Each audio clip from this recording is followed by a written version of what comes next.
Sanctuary of the Mechas. This video is purely for entertainment and does not infringe on copyrights or laws. The rights to the novel and image belong to the original author. We do not claim ownership. Don't like waiting and want to listen to this fanfic in full now? Subscribe to our Patreon, where you'll find the best fanfics. Chapter 126, Pursuit. At 8:30 p.m., as the man in red gradually disappeared from the crowd, Rock gradually breathed a sigh of relief. He had quietly sent text messages to others. Among them was me. Just as I was rushing to the shopping street in Area C, I received the text and confirmed the contents. The target was moving towards Area B, along with a profile photo. The routes from the shopping street to Area B were limited. Rock's text message to me might also indicate that he was in danger. The man in red with sunglasses, I had to find him in the crowd. He was very close to the shopping street leading from Area C to Area B. If the information was correct, the direction he was walking was close to where I was. Nearby, before the corner of the shopping street, I walked at a brisk pace, keeping my eyes constantly on my surroundings. As I passed the corner, I saw him. The man in red with sunglasses, standing right before me. For a moment, I stared at him motionlessly, and he noticed me, seemingly realizing his cover had been blown. "It's you. Where was my sister taken?" I asked him. He chuckled. "I just wanted to quietly accomplish something, but it seems difficult. That's all your fault for stealing someone else's sister. Hand her over, General." "That, I can't do." As he spoke, a glow emanated from the man's back, and a golden figure materialized. The figure I'd seen on the temple wall appeared before me again. "If that's your answer, then that's perfect." With a single thought, I commanded the ground in front of me to crack open. A cyan orange figure emerged, charging towards the golden figure once again. I threw a punch, but it was dodged by the shimmering golden light. A flood of afterglow shone from KO's body, instantly transforming into countless particles the size of rice grains before us. The golden, sphinx-like figure simply waved its wings, sending countless particles of light scattering out, striking us like a cloud of snow. The large, close-quarters attack was impossible to evade. We all deployed our cyan defensive barriers, bracing ourselves for the onslaught. The impact was intense, though not particularly rapid. Some of the light particles scattered around, vanishing upon impact, leaving no trace. The one that struck us, by contrast, was powerful, but even that was blocked. A moment later, the light particles dissipated, and the cyan orange figure charged again, grabbing its body with both hands and pinning it down. In one breath, it was pinned to the edge of the rock face above. A considerable commotion ensued, drawing the attention of the surrounding crowd. Many were stunned, their gaze fixed on the scene. Many were ready to take photos of the dignified golden figure and the cyan orange figure. "What's that? Not from the movie, is it?" someone in the group exclaimed. "Wow, that's impressive. Maybe it's the legendary primordial spirit." "Never mind. It looks quite ominous out there. Better stay away," another person said. Many people gathered around and discussed the situation, but they instinctively sensed danger and maintained a respectful distance from the two entities, no one daring to approach within a 5-meter radius. The commotion also attracted the attention of other mech users and primordial stone holders. Rock, who was leading the charge to capture the possessed soldier, had already arrived, perched atop a nearby building. "I'm running out of time," the man in red muttered. Suddenly, energy unleashed, and the suppressed golden figure above radiated. A massive burst of energy instantly ripped apart the cyan-orange humanoid. A mech charged in, colliding with the golden figure and knocking it away. It was Rock's mech. The golden figure adjusted its stance and unleashed a burst of golden energy from its mouth, knocking the mech down. Then, a second wave erupted a moment later, a swarm of blades of light striking in a straight line ahead. I dodged, creating some distance. The blades of light separated me from the man. Their goal wasn't to defeat me, but to escape. The man turned and fled, but Rock, already waiting, appeared in his path. He leaped from a nearby building and summoned a fluorescent humanoid figure to block the possessed soldier. "Don't even think about getting through, is that you? I just let you go, and now you're doing it again. You're really rude." "I just want to save that girl," Rock declared. "I don't want to repeat the same thing." With those words, the golden figure in the sky suddenly shifted its target to Rock, who stood in its way. Light energy, which had been gathering in its mouth for a moment, exploded, unleashing a swarm of blades of light towards Rock and his original spirit. Seeing this, Rock knew dodging might allow him to escape, So he released his primordial spirit to create a fluorescent barrier to block the incoming blades. The blades covered a wide area, some coming straight from the edge of the barrier, grazing Rock's body through defense. Despite the danger, he didn't retreat. The man in red pressed 2 fingers together, instantly transforming them into blades the same length as his sword. They were already closing in on Rock, ready to deliver the finishing blow. With astonishing speed, Rock was struck before he could react.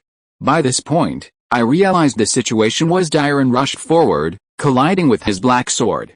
With a clang, Rock stared at us in astonishment. Now was the time for a direct engagement with the general spirit. At this moment, the other party's entire hand shone, and the 2-finger blades transformed into a lightsaber, grasping it in his hand. "Come to hinder me again," the spirit said, and the lightsaber unleashed a burst of light. Numerous points of light suddenly formed in front of the blade, driven by a force that transformed them into needles of light that struck me, forcing me to dodge before him. At that moment, the golden figure vanished and returned to the man. A platinum-colored spirit enveloped his back, covering one side of his body. He began to soar into the sky, attempting to escape. I followed, and at the speed of a cyan-red cloud, I blocked his path. Naive, the man in red, aglow with light, flashed past me in an instant, his lightsaber clashing with mine once again. His body, brimming with energy, unleashed a torrent of blades of light, which emanated in a burst of white light. I had no choice but to defend myself, but the people below had no defense. Buildings and people on the street were impacted, blades of light scattering towards the ground, crashing down like falling objects. Panic seized everyone, and they fled in all directions. Some were injured, while many more fled, though some remained. A small boy, holding a lollipop, had been squeezed out of the crowd and silently gazed at the wondrous spectacle before him. He was mesmerized by the golden glow and wanted to get closer to see what was going on. He was probably a child separated from his parents in the crowd, and out of curiosity, he approached. However, the blades of light emanating from him scattered, creating a dangerous situation. At that moment, the young man in black approached, picked up the child, and walked away. "Little boy, this is dangerous. Return to your mother. Everyone else, get out of here quickly. He's a level 1 wanted criminal under the general's orders," the young man in black said, moving toward the crowd.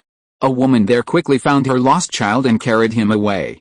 Level 1 wanted criminal. Hearing this, many people began to chatter. Meanwhile, more personnel arrived, including several Mechas. A loss of life was imminent. This was a serious situation. Should I let him go? No, I should kill him quickly. Use all my strength. My sword gradually turned golden. My move became clear. I instantly engaged the man in red. After a few exchanges of blows, I had him suppressed. In this state, I could defeat him. Before he could do anything, I pierced him with my sword. "How dare you? This is just a soldier's body, I know." What? With those words, the man fell to the ground. The sword had dealt him a significant blow, dispersing the energy within him as he plummeted to the ground. Though pierced by the sword, he showed no wound.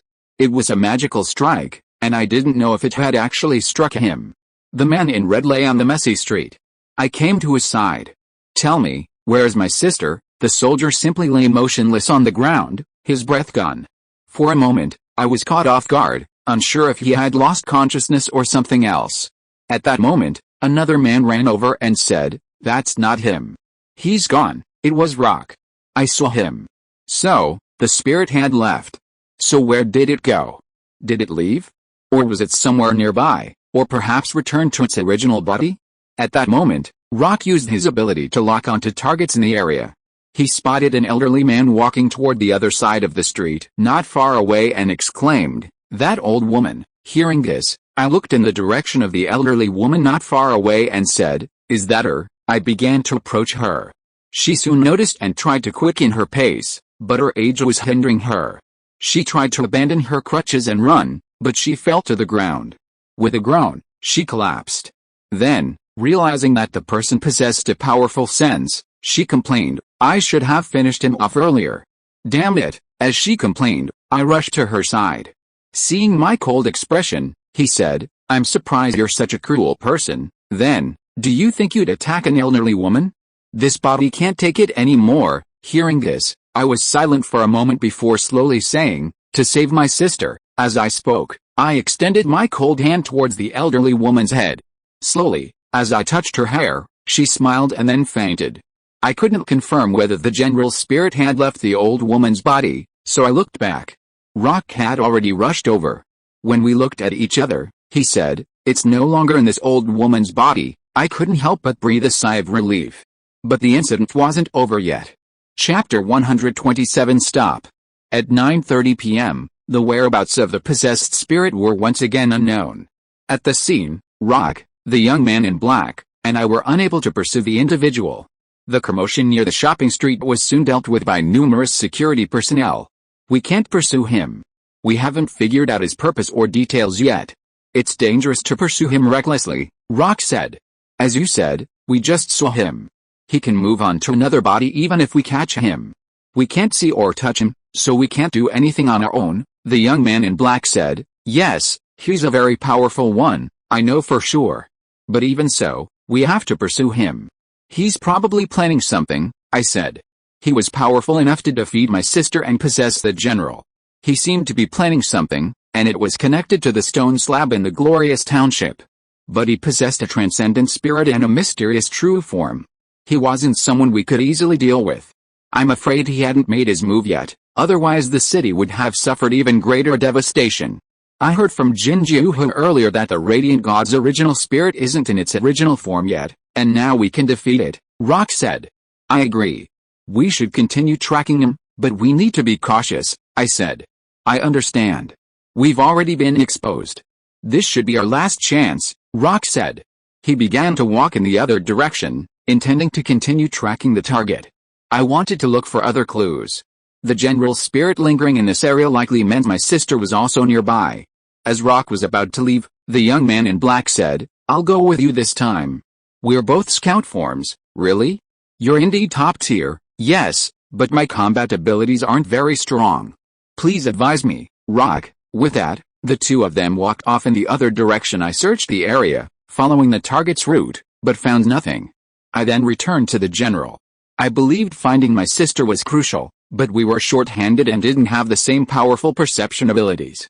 Therefore, my purpose in returning to the general's mansion was to report to my superiors and request an increased search for Li Shuhui. It was late at night, and security was tighter than usual. As an official mission executor, I had no problem entering. It was just that the inspection was more complex than usual. Even experts with yin-yang vision were brought in. I knew I had no problem. Then, heading into the general's mansion, I saw the silver-haired man, Eckard, in the corridor leading to the second floor. We met, and Eckard smiled. "Are you back? The general is currently incarcerated for questioning, and I'm the acting commander. Is that so, Sergeant Eckard? I have a request for your assistance regarding this mission," I said. "Yes, go ahead. The general's spirit is still lingering near this city. We encountered it not long ago, but it escaped. I believe it's nearby, and my abducted sister might be hiding somewhere nearby. So I'd like to expand the search area. Finding her might be the key to solving the mystery of the general's possession," I said. "Is that so?" "You make sense. I'll consider it," Eckard agreed. It was easy to accept.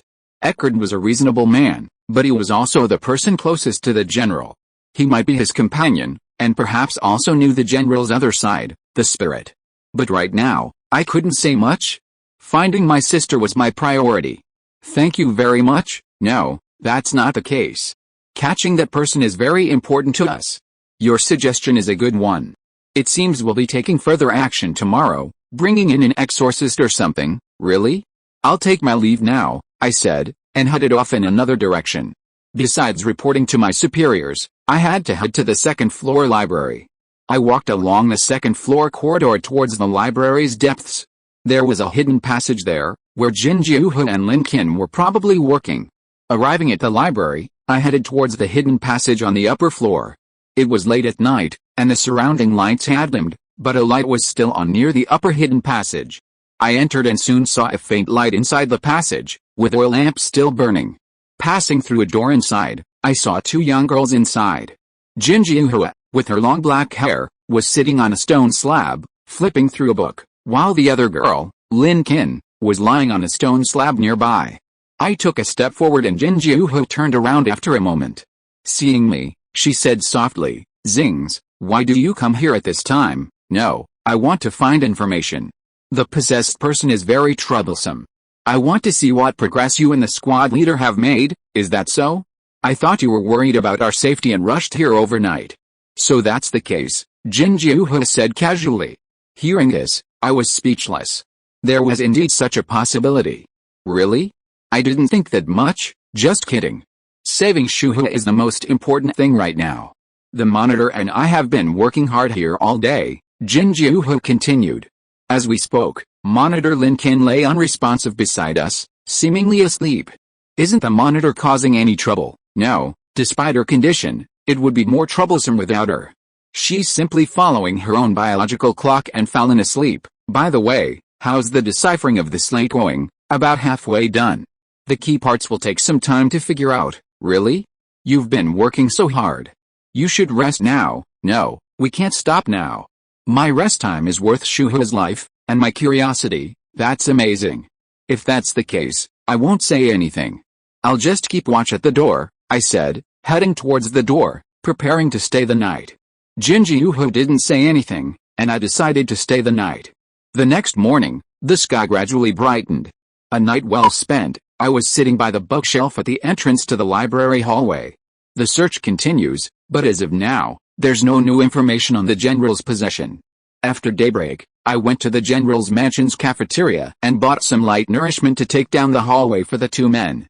Around 7 in the morning, I re-entered Xingze and the other's place and said, Jiuhua, you've been working hard all day and haven't eaten much?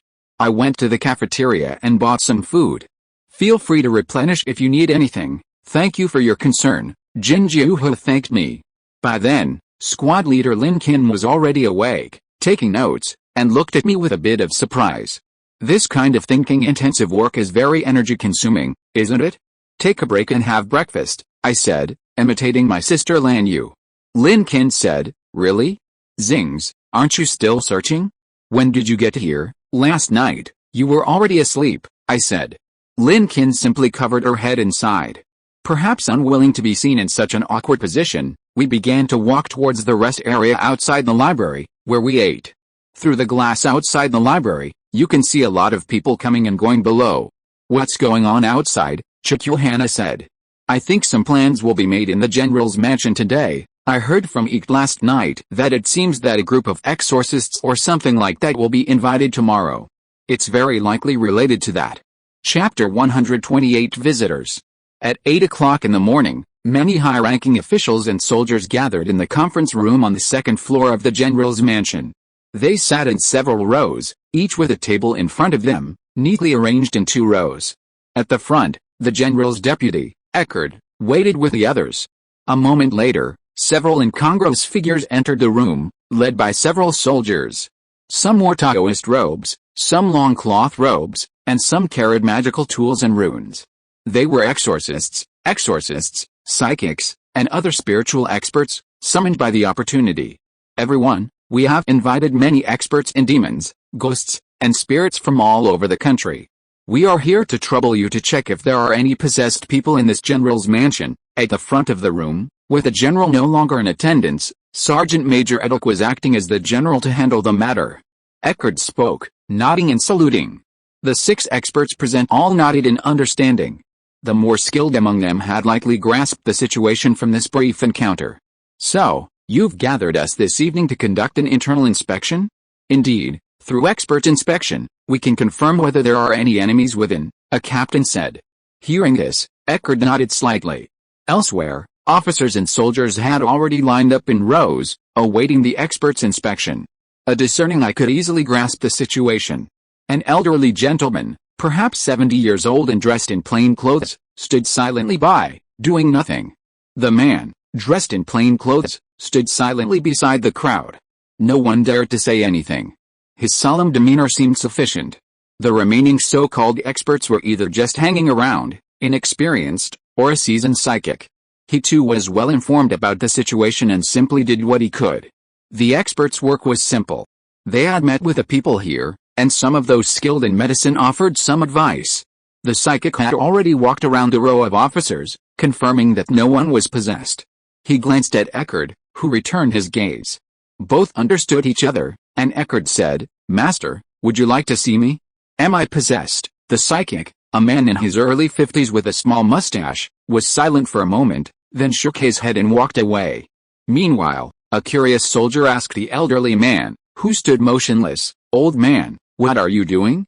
Do you know if everyone here is alright?" The elderly man shook his head slightly. "You'd better be careful for the time being." With that, he turned and walked out of the general's residence, not intending to do anything else. "What's wrong? Are you going back?" someone asked. "There's nothing I can do for you here," he said, and walked away. As we exited the conference room, the old man encountered a young man approaching from the front. It was me. We had just happened to cross paths, having been on our way to the conference room. As we passed each other, he glanced at me and said, "Please be cautious." I nodded in response and headed back into the conference room. Inside, I saw 2 long rows of military officers undergoing specialized examinations by psychic experts. Their methods varied. Some experts in traditional Chinese medicine used pulse diagnosis and physiognomy, while others employed other rituals. Not far away, a person proficient in medicine was checking the physical condition of a bald lieutenant. After reading the fortune, he said, "You haven't had much luck recently. It's better for you to take a leave and have a good rest." "Really? But I'm very busy recently." "Don't stay up late at night, and be moderate in other aspects, otherwise it will not be good for you." "I understand, Master, please see the next one." The bald lieutenant seemed a little helpless. "Now is the time to check the internal situation. As Eckert said yesterday, the people here are all invited spiritual experts. I came here to ask Eckert for information, so I went around and quietly approached his position. Acting General Eckert, it's been a day since we last met. How are things going?" "Here, everything's fine. We haven't found any trace of the general's spirit." "Really? There's no relevant information outside?" "Yes, as one of the searchers, you should be well aware of that." "You're right. Just in case. Please contact me if anything happens." "There's also something I'm concerned about." "What's that?" Eckert asked. "I was visiting the temple not long ago. One day, the sealed god inside was released. Rumor has it that a silver-haired man entered the temple and was responsible." "Oh, that's interesting," Eckert chuckled. I remained silent, just wanting to know his opinion. "Are you suspicious of me?" Eckert asked again. "I'm just worried that my sister might be hidden in some way." "It's not suspicion, I'm just curious," I said. "I think that'll take some time." "Let's wait." "Really? Then I'll be leaving." With that, I walked out of the meeting room. I've considered the possibility that Eckert is hiding my sister, Shuhu. It's possible, but the probability is slim. Eckert is the most mysterious of individuals, and I don't want to delve into it. Ultimately, the answer lies in finding that person. The general's possession.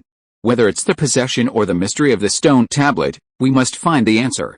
My sister, Shuhu, has been abducted for several days, longer than the previous one, and this is likely to be an even greater test for her.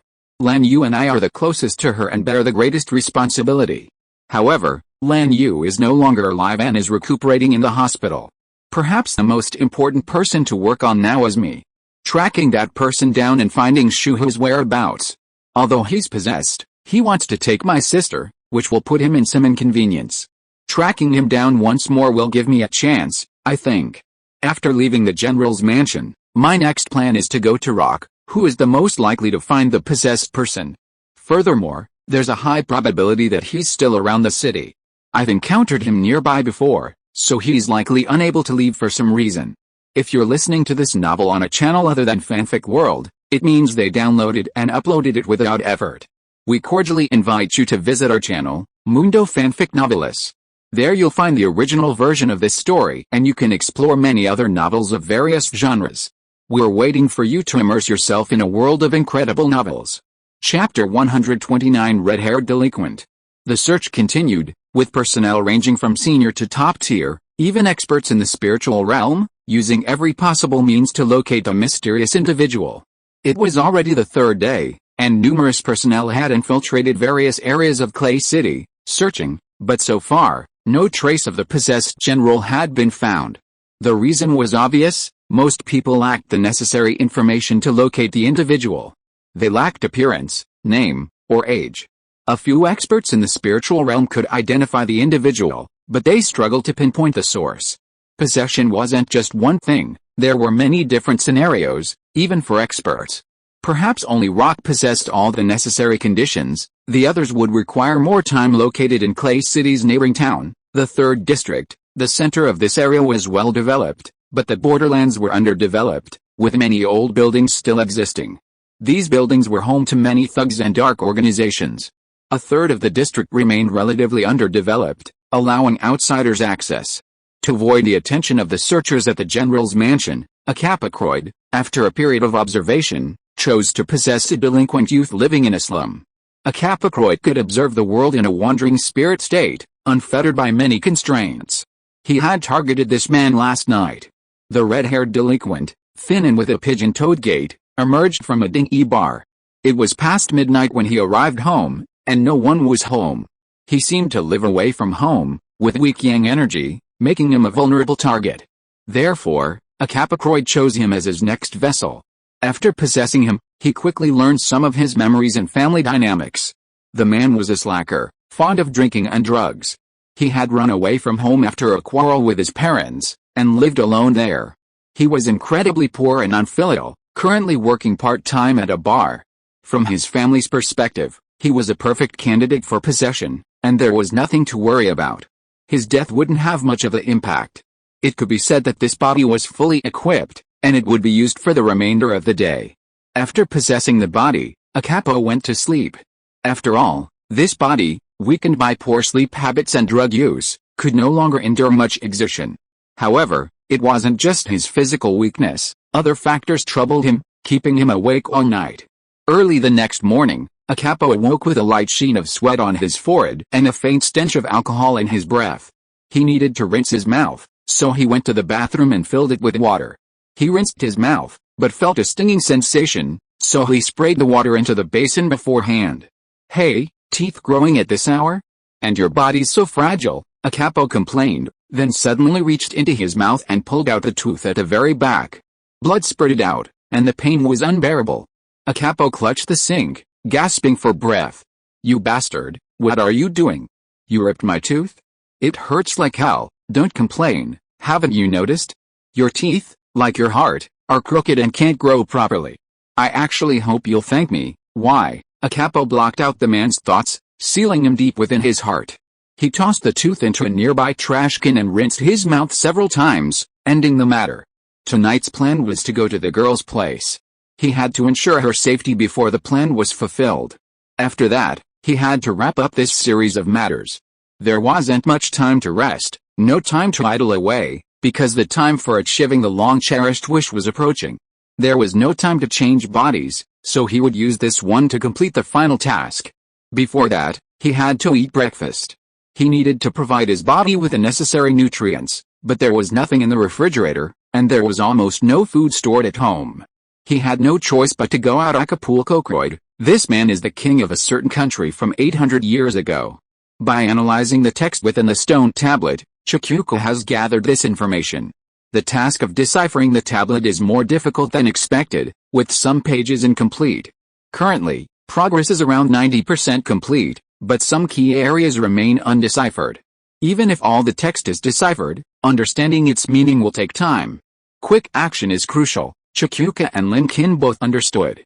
The squad leader had already written down most of the content, summarizing it in a short paragraph. Acapulco went out at 7:30 in the morning to look for food, considering not only his own needs but also those of the girl. Bread and some water would suffice. This area is a slum, so there shouldn't be many spies there.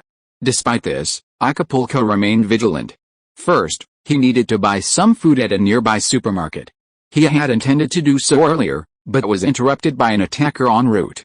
Fortunately, with Eckard's help, he managed to evacuate the hostages. But he could no longer rely on that man. If he continued like that, he might be the one to fall. There was something else in that man's body, and he might have been exploited. The red-haired delinquent walked a distance down the street when he heard someone shouting his name from the side. The voice was gruff, and he didn't seem like a good person. Looking over, he saw 3 delinquents with a similar aura standing on the sidewalk. The middle one, a burly man, was calling him over. "Hey, come over here." He could just ignore a guy like that, but if he didn't deal with him, it could cause trouble. Anyway, he decided to go over and take a look. Having decided so, he approached the three men. The middle man, with a sly grin, said to a capo, "What a beautiful morning. The sun is shining brightly. It's refreshing. Run an errand for us. I want 3 hamburgers and black tea, pizza, ham and green tea." The three of them took turns, not caring about the opinions of the people before them, causing a capo to tilt his head and sigh. Regardless of whether they had enough money, they didn't realize they were giving orders to the king. At that moment, the man in the middle pulled out his wallet and walked over, saying, "I know you're having a tough time lately and can't afford anything, so I'll give you a little something today." "Wait, you want me to run errands for you? Can you afford it?" a capo asked. Hearing this, the three men about to pay suddenly laughed. The man next to him chuckled, "What's wrong? Are you broke? How pitiful." "Forget it." After all, the man in the middle said, taking the money back, apparently deciding to buy breakfast himself. Status? That was a thing of the past. A good king always treated his people equally. It was just that they were fools. A capo simply said it was boring and turned away. But this inflamed the three men, led by the man in the middle, who chased after him and put their hands on the red-haired delinquent's shoulders. "You're really looking down on me, aren't you?" Turning back, he was grabbed by the shirt and glared at fiercely. The man grabbed a capo as if he was going to beat him up. In the blink of an eye, a capo swung a punch at his jaw, sending him flying and falling to the ground. With that one powerful punch, he could have sent him flying further, or even pierced him with a beam of light, but his strength hadn't recovered yet, and after one punch, his hand couldn't bear it. At this moment, the two people nearby rushed forward, and a capo took several punches, seemingly even losing a tooth. It took a lot of effort to deal with the other two.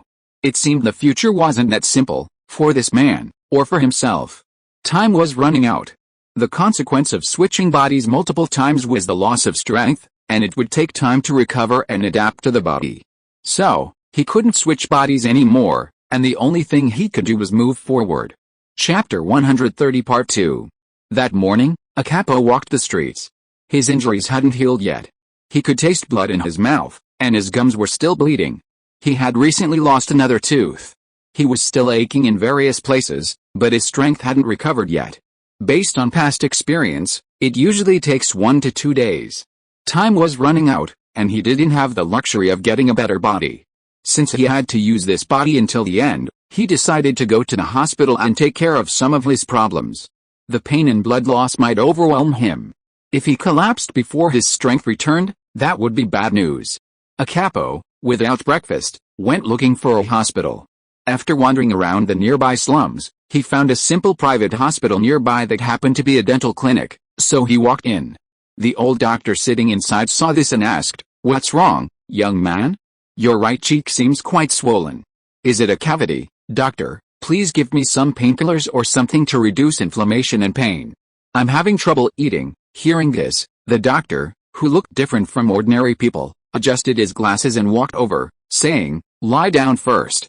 I need to examine you first." A capo obeyed and lay down on the bed beside him, opening his mouth for the old doctor's examination.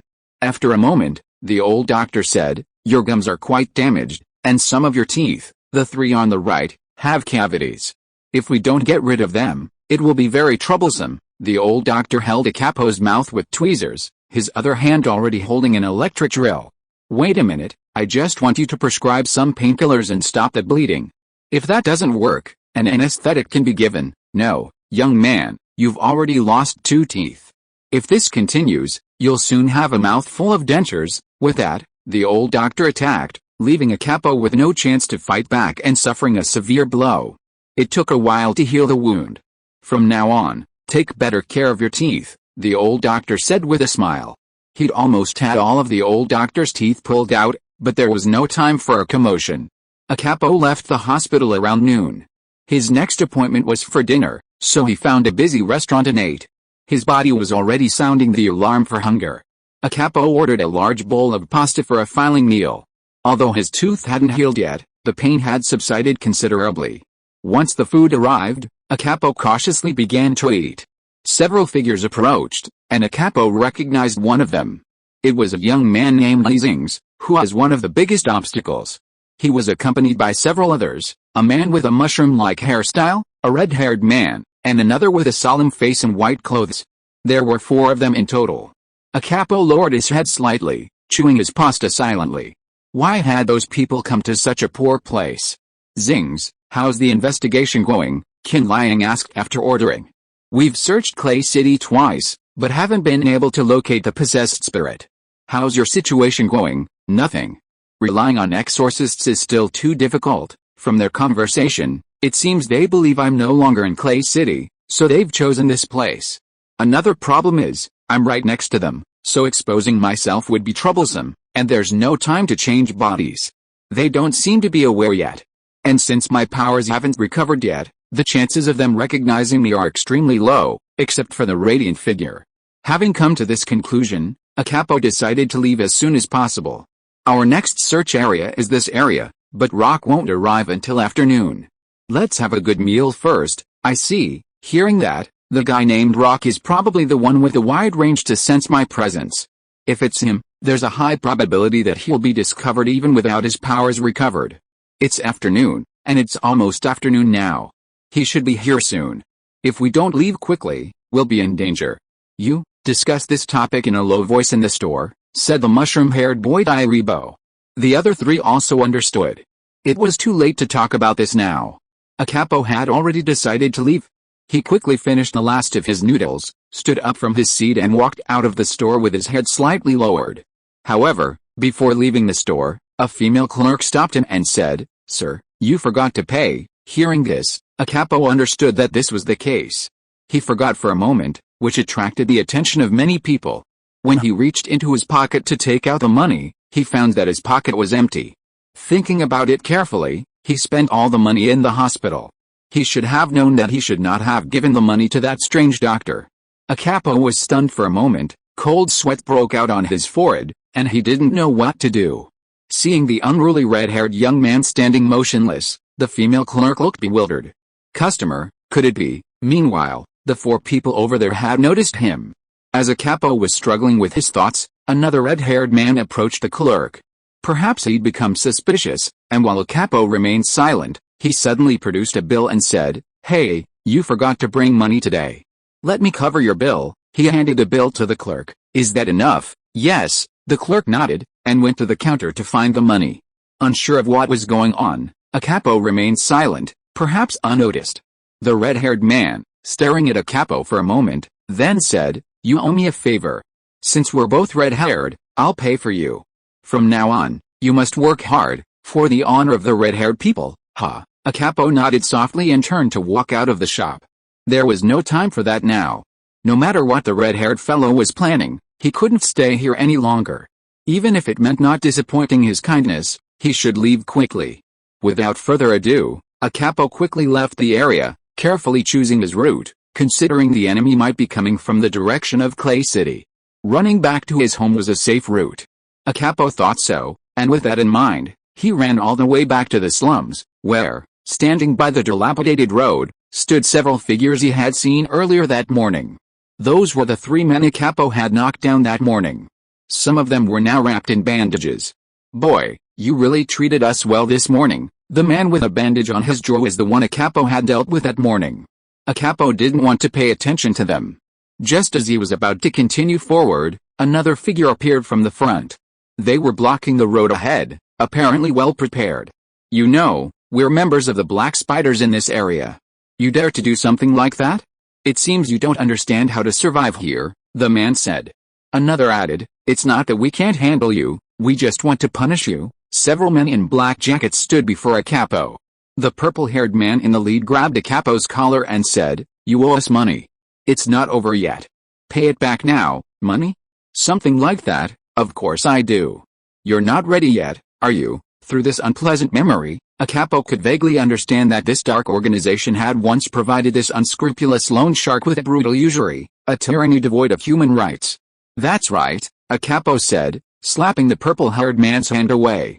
"You bastard." It seems, he hadn't finished his words when a capo punched him, sending him back a few steps. "Damn it. Catch him." The men behind him rushed forward. Despite his resilience, a capo found it difficult to escape the encirclement. In a flash, a capo was grabbed by the arms and restrained. Then, the enraged purple-haired man, knife in hand, stepped forward and stabbed him twice in the abdomen. For a moment, Akabo felt a wave of pain. "You bastard, drag him to the corner." With these words, Akabo was dragged by the two men toward a side alley. As he walked, he realized he might be finished, but he couldn't abandon this body. While walking, Akabo shook off the two men and fled deeper into the alley. He couldn't abandon this body, and with this thought in mind, he broke into a desperate run. Deeper in the alley, several men behind him didn't give up and instead caught up.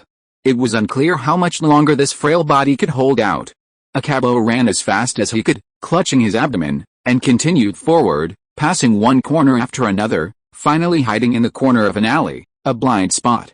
Too exhausted to run anymore, he sat down against the wall, panting and sighing. "What bad luck, what are you talking about?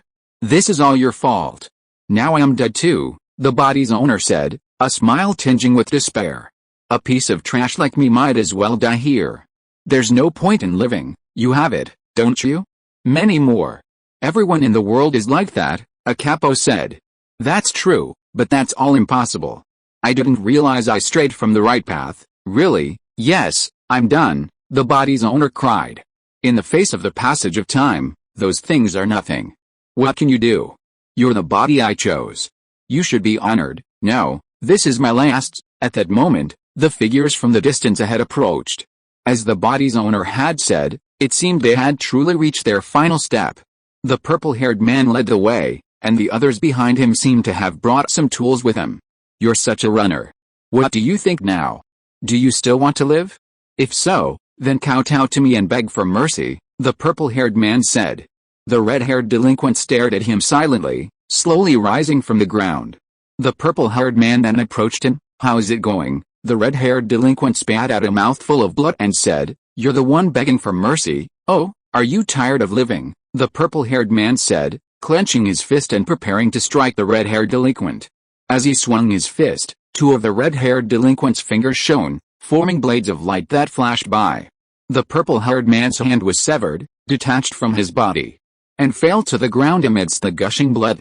Realizing the situation, the purple-haired man's arm was gone. He cried out, cradling the severed arm in his arms and falling to his knees. "Arm?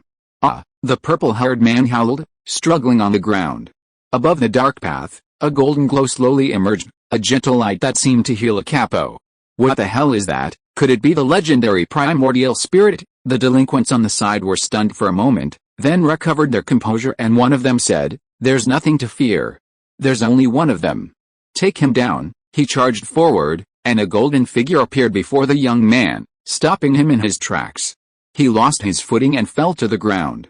Looking back, he realized no one was charging with him. "Please don't do anything. It's my fault." Akabo stepped past a reckless young man, and those blocking the path gave way. Though there was only one person, everyone was captivated by the radiance, filled with awe and fear. "Foul place, filthy people. I'll do a special cleanup here." As he finished speaking, a storm of golden sand blew up, sweeping everyone around him and swirling around in the air like a tornado. Blood splattered, wounds flared, pain washed over them, and then they recovered, a repetitive cycle. Cries of panic, exhausted, both physically and mentally, led the delinquents to fall. By the time they came to their senses, Akabo had wandered off. It seemed neither of them was finished yet. Chapter 131 Late Night Street. At night, Akabo headed for the border of the third area, a forested area. His goal was to find the girl, who lay deep within the mountains. Carrying some food, he journeyed deeper into the forest. He found a stone cave, inhabited by humans, with a simple stone door, a stone house. Inside was the person he was looking for, Li Xingze's sister, Li Shuhua. She had been there for some time. While not completely restricted, she couldn't leave the stone house, which was dimly lit. Akabo entered through a special stone door inside the house and soon spotted the girl in a corner. She was sitting on the ground nearby. Seeing the red-haired man arrive, the girl didn't react in any particular way. This was within her expectations. He was probably there to deliver some food, as the bag he was carrying suggested. "It's been a while since we last met. How are you?" "I brought some food," Akabo said. "When are you going to let me go, and why are you doing this?" A dim light shone inside the stone house. Li Shuhua, the girl in the red dress, was nearby, questioning her. Despite her long captivity, she remained clean and relatively calm. You're important. It won't be long before you're free. Just be patient. My brother's probably looking for me right now. He's really causing trouble, that's right. He's doing this to save you. If you believe that, that's fine, a capo said, presenting the food to the girl with a beam of light. You need to stay alive. I'll help cleanse the impurities from your body. The radiant light particles illuminated the girl's surroundings, gradually purging the few remaining impurities from her body. Under the light, the girl felt much better. Looking at the particles of light before her, she said, "These particles are very gentle, but you are not. What you intend is incomprehensible. Well, as an important person, you have the right to know the truth. In the short time remaining, I will tell you something." The other party seemed to want to speak, and Shuhua nodded silently. About 15 years ago, when this city, the new century capital, was still in its developmental stages, and more cities were undergoing renovations, somewhere there, in front of an ancient courtyard, stood a massive tree, hundreds of years old. One ordinary morning, the tree was cut down because it hindered the renovation. At that moment, a soul that had long slumbered within the tree, having lost its resting place, awoke. It was Acapulco, the king defeated centuries ago. His body was still sealed elsewhere, but his soul had long slumbered within this tree. Unlike wandering ghosts, Acapulco Royd exists because of a vow he made with God, coexisting with him. His soul, blessed by the God of light, can freely roam the world. Upon awakening, he realized he had an unfulfilled wish, perhaps awakening because of it. Now, then, was the time to begin fulfilling that wish. Thus began a 15-year journey, possessing the bodies of many humans and enduring countless hardships. By some chance, he came to the general of the new century capital and ultimately took over his body. "What is your wish?" the girl asked. "In the past, when I was king, my country was destroyed. Due to many factors, I deeply regret it. I want to build a new kingdom where everyone can live in peace and freedom from suffering, the golden kingdom of my dreams." "That's a wonderful wish, but it would be better if I weren't involved." Shuho finished her words and said no more. She was no longer able to intervene in what would happen next. She had a similar incident before, and it was her brother who saved her. Similar to that time, or perhaps different, the will of the person before him was unshakable. At 11 o'clock in the evening, a capo emerged from the stone house. "Next, I'm going to retrieve my original body." With these words, he closed the stone door and set off, heading towards Clay City. His destination was Clay City's D district, where a famous cathedral stood. His past body was hidden deep within, protected and preserved to this day. Using divine power, a capo quickly arrived above Clay City. His next step was to head towards D district. It was worth noting that there were likely many search teams in this area, but the body itself was likely undiscovered. It was 12 o'clock at night, and the streets were deserted. This area was quiet, unlike some bustling nightlife districts. Walking along the street, a capo suddenly sensed the presence of the radiant man. This was likely because he had also noticed the area, the man named Rock. Instantly, a capo concealed his presence and fled in a different direction, avoiding detection. At the other end of the street in Area D, Rock momentarily detected a capo's presence, only to vanish a split second later. Presumably, he had escaped his range of perception. The only way to confirm his location was to chase him, following the direction he had sensed his presence. He couldn't act rashly, but he couldn't lose him, either. The safety of a precious girl was at stake. Understanding this, Rock kept his distance and proceeded cautiously. At a fork in the road, a thin, hatted young man approached a corner and collided with Rock, who had been staring straight ahead. The thin young man pointed at Rock and complained, "Hey, watch your step," he grumbled as he passed Rock. He was probably not a good person to be around at this hour, but he couldn't let him distract him now, so Rock ignored him. He continued forward when a flash of light pierced Rock's left shoulder from behind, near his heart. Suddenly, from behind, Rock sensed a presence, the general's presence. He stood silently behind Rock, his gaze emotionless. The thin, hatted man was his target. "It's you," a capo withdrew his hand, motionless. The blade of light nearly pierced his heart. He didn't know what had happened. A moment ago, he had been an ordinary man. But now, it was different. Blood continued to flow, and the blade of light still pierced Rock's body, spreading lightning. Not only was it painful, but his entire body was paralyzed by the current. Rock slowly fell to his knees, but her willpower quickly helped him regain his footing. Can you still move? Considering the other party's radiant form, it was indeed possible. In an instant, dozens of blades of light were released from the capo's hand, piercing Rock's limbs in one go, sending him flying into a corner. I told you before, don't chase me. You asked for this, a capo said, preparing to leave. If this man was here, then his companions might be nearby. He couldn't stay any longer. As he turned to leave, a massive energy surge suddenly approached from behind. A capo turned back, seeing the fluorescent figure charging at him, and parried it with one hand. Before him was a fluorescent humanoid figure, its face disheveled and sweating like its master. But the blow was incredibly powerful, and even under the protection of the light, a capo was forced back nearly a meter. There's still such power. A capo looked at the man leaning against the wall not far away. He saw him gradually collapse, and the fluorescent figure before him gradually faded. Presumably that was the final blow, perhaps a stalling move. A capo ignored him and ran in another direction. He hadn't been spotted for a moment because he had compromised with the body's owner, allowing him to approach the man, and then a capo took the final blow. Late at night, the man, pierced dozens of times, collapsed beside a streetlight, bleeding profusely.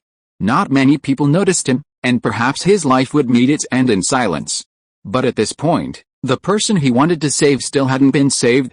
It would be too meaningless to end it like this. At this time, Rock noticed that there was a man with a mustache in his early 50s not far away.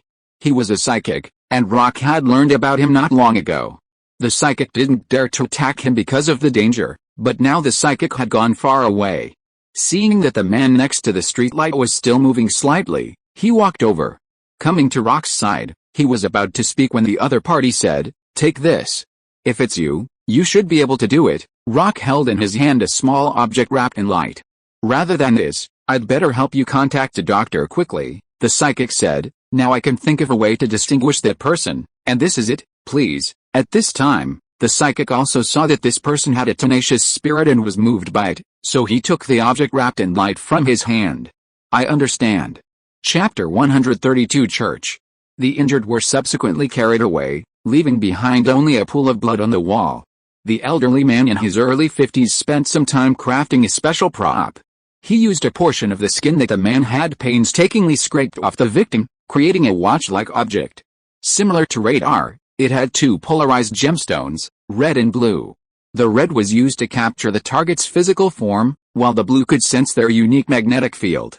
It was a specialized prop. Sometime later, several young men rushed to the elderly man's side. They saw the bloodstain nearby and the elderly man sitting there. I saw it, and upon hearing this information, I came here with Qin Liang and the black-clad young man, Lin Man. "Old man, how is that man, Rock?" I asked. Hearing this, the psychic looked towards us and said, "Are you his companions? I've been waiting for you for a while. He battled the possessed spirit several hours ago and was defeated, suffering multiple injuries. But he still managed to leave something behind for you." The psychic handed me the special round tool and said, "This is it. It's specifically designed to search for that target." He explained how to use it and how Rock had been taken to the hospital by the guards. He was no longer capable of fighting, and calling him a coward was a ridiculous slander. "What should we do next, Xingze?" Qin Liang asked. "Qin Liang, this is what he risked his life to leave for us. So, we have no choice but to pursue him to the end," I said. Holding the radar, the blue light on it was illuminated, pointing in a certain direction. Time was running out. Having made up our minds, we set out immediately Acapulco. This man's target, in the dead of night, Jin Jiuhu and Lin Qin diligently deciphered the mystery of the stone tablet, gradually becoming clear. The true form of the possessed being is Acapulco, the spirit of an ancient king. His power is possession, and the god of light bestows upon him a special blessing, ensuring his immortality, allowing him to wander the world for an eternity. There's virtually no way to capture or defeat him, but there are conditions for his possession. Not just anyone can possess him. Exiting from possession also requires conditions: weakness, insufficient energy, injury, or aging. The information revealed through the stone tablet, as well as the tasks the other party is tasked with performing, indicates the complete resurrection of the god of light, requiring a ritual. The text describes the ritual scale, including several locations and connection points. While it seems the ceremony was quite large, little else is known. The specific method and location are not specified. Afterward, Chikuka passed on the information, initially to a few of us. With the matter concluded, the two of them decided to take a break. Having been busy for quite some time after a late night and early morning interaction, a capo arrived at the door of the cathedral in Area D at this time. The main door of the church was not open, but the back door on the side was half open, and a capo walked into the church from there. This place is steeped in history, its interior in Romanesque style. Inside, a gatekeeper sat at a nearby window. Seeing the unrelated visitor, he said, "Young man, the church is still closed, I see. I'm not a teacher here, and I don't understand the etiquette. I just wanted to retrieve something I lost," a capo said. "Lost something in the church? Perhaps it's fate. You're also guided. It's okay. Trust in God, and important things will return to you. Thank you very much. I'll be leaving now." A capo walked toward the church. Seeing this, the gatekeeper stood up and chased after him, saying, "Wait, it's not time to enter yet." He caught up, and suddenly, a blade of light struck from the front, piercing the gatekeeper's right arm. The electric current wrapped around the blade paralyzed the gatekeeper, paralyzed and unable to move. "Who are you?" A capo walked toward the church's center, a beautifully constructed space with rich patterns and neatly arranged tables and chairs on both sides.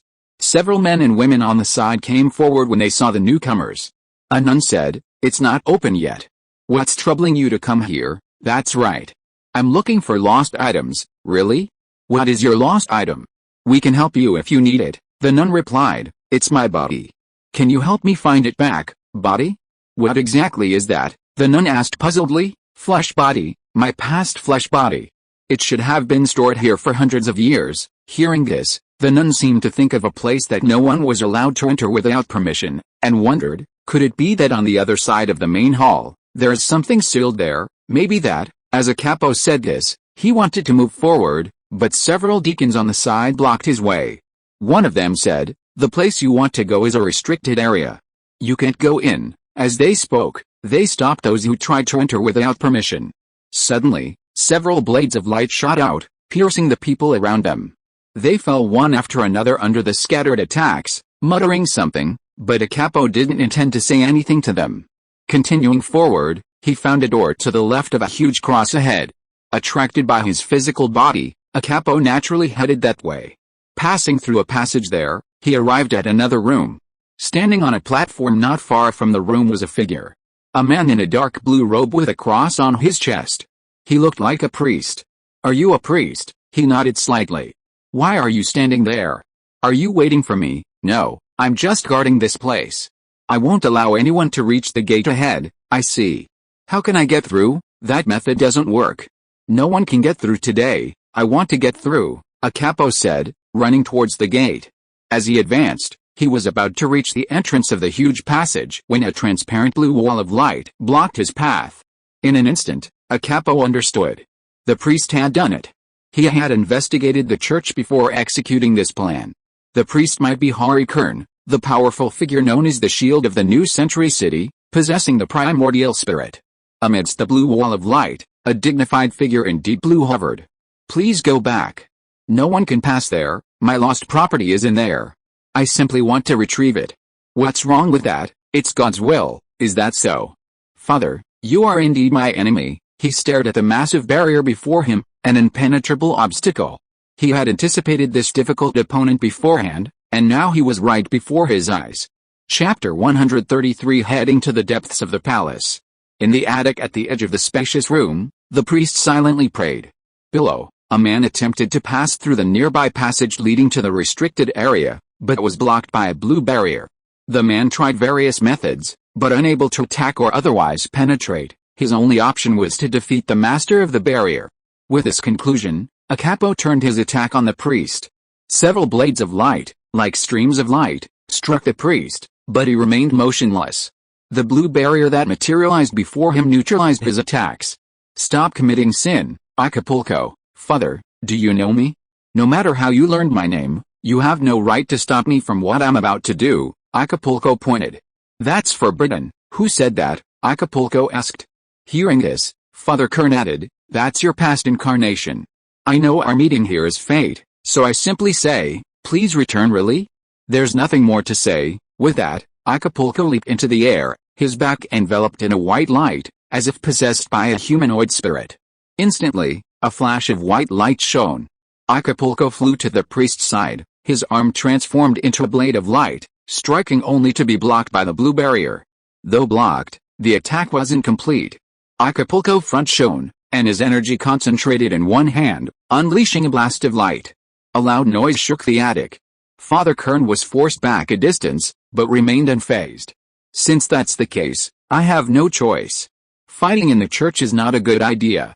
Let's end it quickly. As the priest spoke, his hands beneath his robes emitted a faint blue light. A silent blue glow gradually emanated. The priest clasped his hands together, and two vast blue light barriers attacked Acapo from both sides. The sudden and vast coverage was overwhelming. Acapo could not avoid it, and he stretched out his hands to shield himself with a golden shield. The two forces collided, and the deep blue and gold were evenly matched. At this moment, Father Kern's hands moved subtly. In an instant, Acapo appeared from behind. Two huge deep blue stones penetrated through the two blue light walls and attacked Acapo, exerting greater pressure on him. The overwhelming pressure from all sides made Acapo feel threatened, and he instantly released the supreme light of the god of light that had been engulfing him. The two forces intertwined and mixed, then exploded and dispersed. A unique impact wave formed in the air, and golden and blue light scattered everywhere. Father Kern was unable to determine the situation within the wave. The robe and cross fluttered, the light gradually dissipating. From the smoke, the red-haired man's figure gradually emerged, his hat blown away. He now approached the priest's direction, the white spirit on his back radiating a resonant glow. He moved with incredible speed, barreling through the air directly toward Father Kern. His form was so strange, like a stream of light, that the priest couldn't discern it. As he advanced, it felt as if multiple figures were approaching. Whether it was an illusion of light or something else, the priest sensed the approaching danger.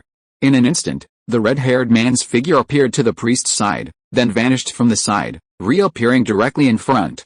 A horizontal strike slashed across the air, and the priest, manifesting a wall of blue light, advanced, pushing the man in front of him aside.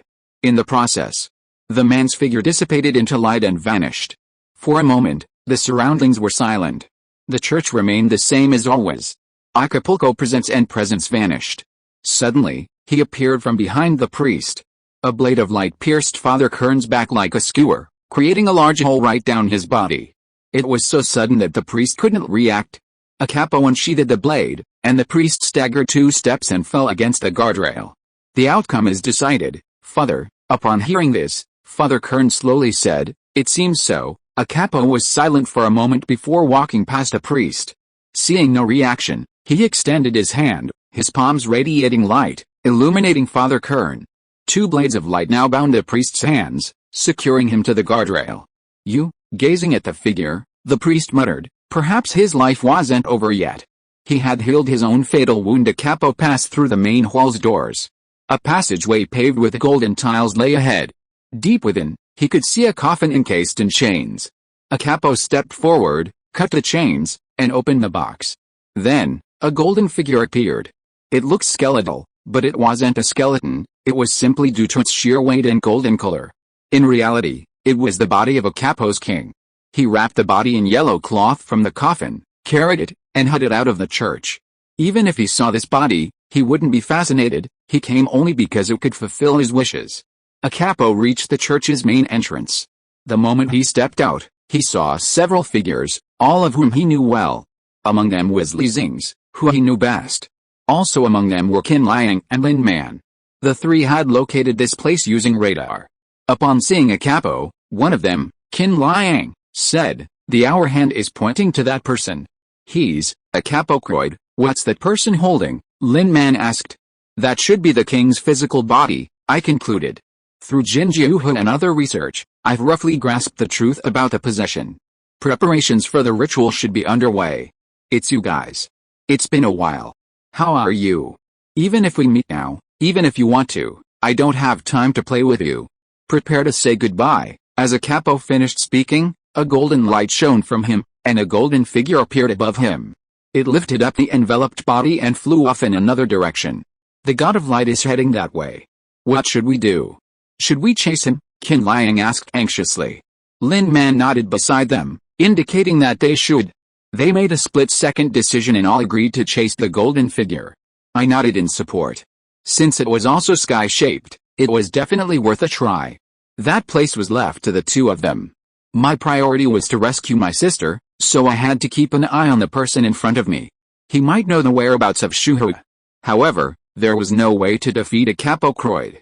While it was theoretically possible to capture him alive without getting hurt, that was unlikely. There is no point in thinking too much. I don't have any real wisdom, so I can only go ahead. Acapulco Lloyd doesn't have Jintic Lloyd to protect him at the moment, so that might be an opportunity. Chapter 134 New Recruitment. At the church entrance, Acapo and I approached each other, each with our own agenda. In the blink of an eye, the red-haired man vanished from my sight. For a moment, he was nowhere to be found, and even our special radar couldn't lock onto him. He vanished, in an instant, without a trace, leaving a puzzling impression. Not even a trace remained, and for a moment I couldn't comprehend the situation. He had said earlier that he didn't want to accompany me any longer, perhaps meaning he was leaving. Not far away, in the back streets of Area D, a girl with short blonde hair, dressed in a traditional brown dress, with a pure and beautiful face, walked forward. The sun had just risen, and the back streets were deserted. There was only this woman, and someone hiding beyond her. Noticing the hiding person, the woman waved her hand gently, and several lightsabers blasted from the air towards the ground near the nearby bushes, revealing the person hiding there. "Who are you?" Acapo asked, emerging from the tree under attack. "I've heard the rumors. Are you indeed the king?" "Then I'm here to stop you," the girl replied. Hearing this, Acapo frowned. It seemed she was connected to the glorious village. Even at this point, someone else had appeared to get in the way. But there was no need to say more. The next moment, Acapo's presence vanished again, preparing to flee from the girl. The camouflage of light, a color that blended with the outside world, cloaked itself in a world of light, concealing even its presence like a transparent cloak. Acapo was in this state. He could deceive the priest, Xingze, and others, but not the woman before him. Instantly, 5 more lightsabers struck, piercing the ground in front of Acapo, blocking his path. Her attacks weren't random, she knew exactly where Acapo was. "Damn, you woman." Elsewhere, I noticed Acapo's presence and gave chase. I skirted the church, passed through the bushes behind it, and arrived at the back streets of Area D. I saw the red-haired man under attack from a lightsaber. The woman was blocking his path with lightsabers, shooting down from above, forcing Acapo to dodge. His invisibility cloak was rendered useless under the onslaught. He had no means of retaliation. She was another formidable foe, quickly cornering him, his path blocked by 7 lightsabers. The girl looked familiar, and seeing this, I ran towards her, asking, "Wait, who are you?" I reached her and said, "Me? I'm the support from Glorious Village." The blonde girl paused and replied. The voice reminded me of the woman in white from the temple. "I didn't expect you to come here. You're such a help. I'm so glad you were able to identify him. That man and I are both messengers of light, so I could easily tell. The light he wields blends seamlessly with the surroundings," the blonde girl replied. Meanwhile, Acapo, cornered by 7 lightsabers, gnashed his teeth at the sight of the young man and girl not far away. He felt he had faced the worst possible situation. Putting Xingze aside, the newly arrived helper was also incredibly powerful, not to mention having broken his trump card. He hadn't expected to be forced into this desperate situation. If this body were destroyed, it would be over. Watching the blonde girl poised to attack at any moment, Acapo couldn't help but stand up from the corner and say, "Wait a minute. You, especially Xingze, aren't you planning to destroy my body? It's not mine, and if you do, your sister might starve to death for some reason." "What?" I asked. Just as Acapo saw a glimmer of hope, the blonde girl replied, "Xingze, your sister can be found using the night moon mirror. It's okay. Someone else is already on their way to rescue her." "Is that so?" I asked, perplexed. "Yes, your sister will be fine for a while. Please believe me, I understand." I chose to believe the girl before me. At this moment, the blonde girl's words only added to Acapo's pressure. If the girl was rescued, it would be the end. If what the girl said was true, he was truly in dire straits. Don't listen to her nonsense. Where I hide her isn't easy to find. Even if we did, it would be difficult to get into, Acapo said firmly. "I don't need your explanation." The blonde girl waved her hand, and 3 lightsabers appeared in the sky, aiming at a capo, making him break out in a cold sweat. Wait, don't attack him. His true form is a soul. There's no point in attacking that body, I said, dissuading the girl from attacking. She stopped at my words, and her lightsabers vanished from the air. So what do we do? Capture him. Just bring him to someone I know, and everything will be resolved, I said. I wasn't just saying it casually. That person was Xingze, who could read people's memories, allowing her to make the best judgment. Really? Then do it. I'll do it, the blonde girl agreed and began walking towards a capo, intending to capture him and bring him to someone. Hearing this, a capo couldn't help but feel hopeful. A capo remained motionless, watching the two approaching. The blonde girl, her hand radiating light, approached. She reached the lightsaber, and just as she was about to do something, a capo's hand shone, transforming into a blade of light, severing a light blade from the edge of the lightsaber and escaping through the gap. That guy, suddenly, countless lights blazed from a capo's body, blinding us for a moment. A capo used this moment to mobilize most of his remaining energy and escape. They were naive, thinking they would just deal with it directly. Their unnecessary considerations led to this outcome. A capo quickly slipped out of their sight and disappeared. The light faded, and the figure was no longer visible on the back streets of Area D. The blonde girl and I froze in our places. My radar couldn't find the target, so I asked her, "Now, do you know where that person went?" "No, he ran away," the blonde girl said, slightly frustrated, and shook her head. "Really? Let me ask you what to call you before we leave." "Piaxu, the people in the Moon Temple call me the Woman in White," the blonde girl replied. "Piaxu, what a beautiful name. What should we do next?" "Do you want to chase that person with me?" "That's right, we are also partly responsible for this incident, so I came here to help you," Piaxu said. Hearing this, I said, "Thank you very much." With these words, we began to move in the direction where the person in Area D left. Chapter 135 Progress. At 8 o'clock in the morning, I contacted Xingze. After she and the squad leader had cracked the stone statue, they joined the search mission. So far, our pursuit has yielded no results. The needle on my dedicated search radar would occasionally shift and then return to its original position, making it difficult to determine the enemy's location.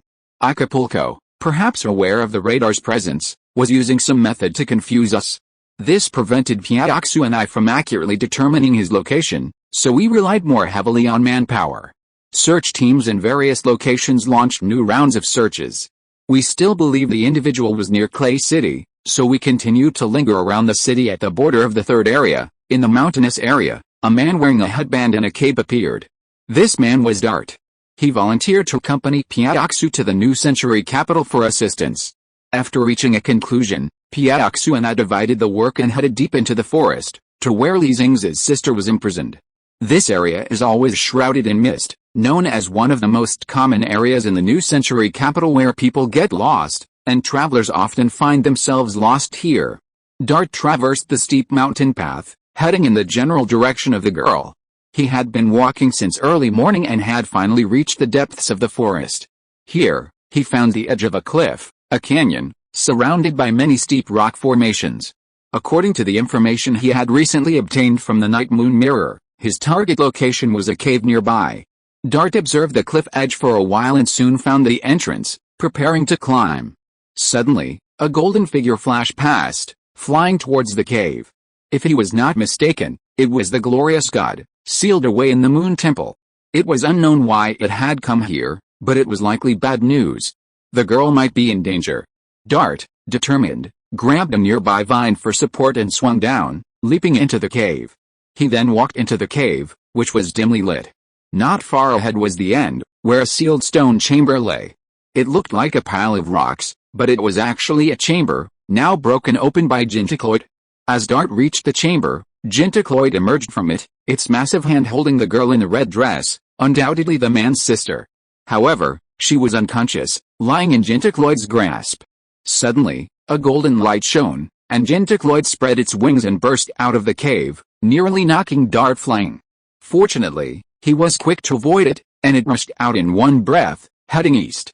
Dart, lacking special flight abilities, was helpless once he reached the cave. "Oops," Dart muttered. A moment later, two more figures streaked across the canyon, a white-blue Mecha and a purple Mecha. Dart, witnessing this, raised his hand. They were Qin Liang and Lin Man. Dart understood a little better, at least they were on his side. Hey! You two, let me get up there too. I know where it's going, Dart shouted, waving his lightsaber. A thermal energy reaction echoed from below. Qin Liang and Lin Man noticed the movement below. A man at the cave entrance at the edge of the canyon was waving and waving at them. Thinking they might be lost, Qin Liang's mecha stopped en route to meet them. The white and blue mech hovered in front of the cave entrance. Qin Liang emerged from the cabin and asked, "Are you lost?" "No. I'm here to rescue that girl, Li Xingze's sister," Dart asked. "Are you also here for support?" "Yes, let me get on board." "That guy's heading east, and I'm afraid he'll continue along that route," Dart said. Qin Liang understood and decided to let him board the mech, and then they set off again. "East, is the target heading east?" Qin Liang contacted the mech ahead. "That should be right. They're heading east," Lin Man responded after hearing the communication. "According to the map, if they go straight east, they'll probably reach around Area 11, Qin Liang said. "I see. In that case, I'll need the help of the nearby mech units, please. It's hard for us to catch up with them right now." Lin Man then began a long-distance communication. As a top-level mech user with certain authority, he called on the mech users in the surrounding area on standby to prepare for the approaching target. Jintikroid, holding two people in his arms, flew at high speed. He quickly passed the border of the third area and headed towards the fourth area. Over the outskirts of that area, several sky-shaped mechas appeared, attempting to intercept. Target confirmed, coordinates Y300 east, heading towards the fourth area, a mecha operator confirmed.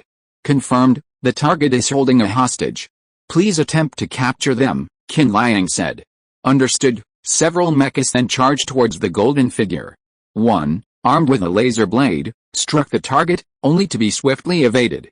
A second mecha launched a capture net, only to be split in two by a beam of light emanating from its body. Several more mechas were waiting in front to intercept. Some fired bullets and missiles, but they were all blocked by the golden barrier. Then, a golden energy burst from its mouth swept in a straight line, destroying three mechas at once. The mecha operators all exited their mechas using the emergency escape hatch.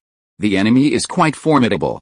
Not only is their speed incredibly fast, but their power seems comparable to that of a dedicated top-tier mecha. Report, the fourth sector's defenses are about to be breached. Meanwhile, in the purple mecha behind, Lin Man couldn't help but say, considering we're searching for a single individual in the city, we can barely operate with mechas, and it's too late to deploy a dedicated mecha now. Lin Man sighed. Don't be discouraged. There are still multiple lines of defense behind us.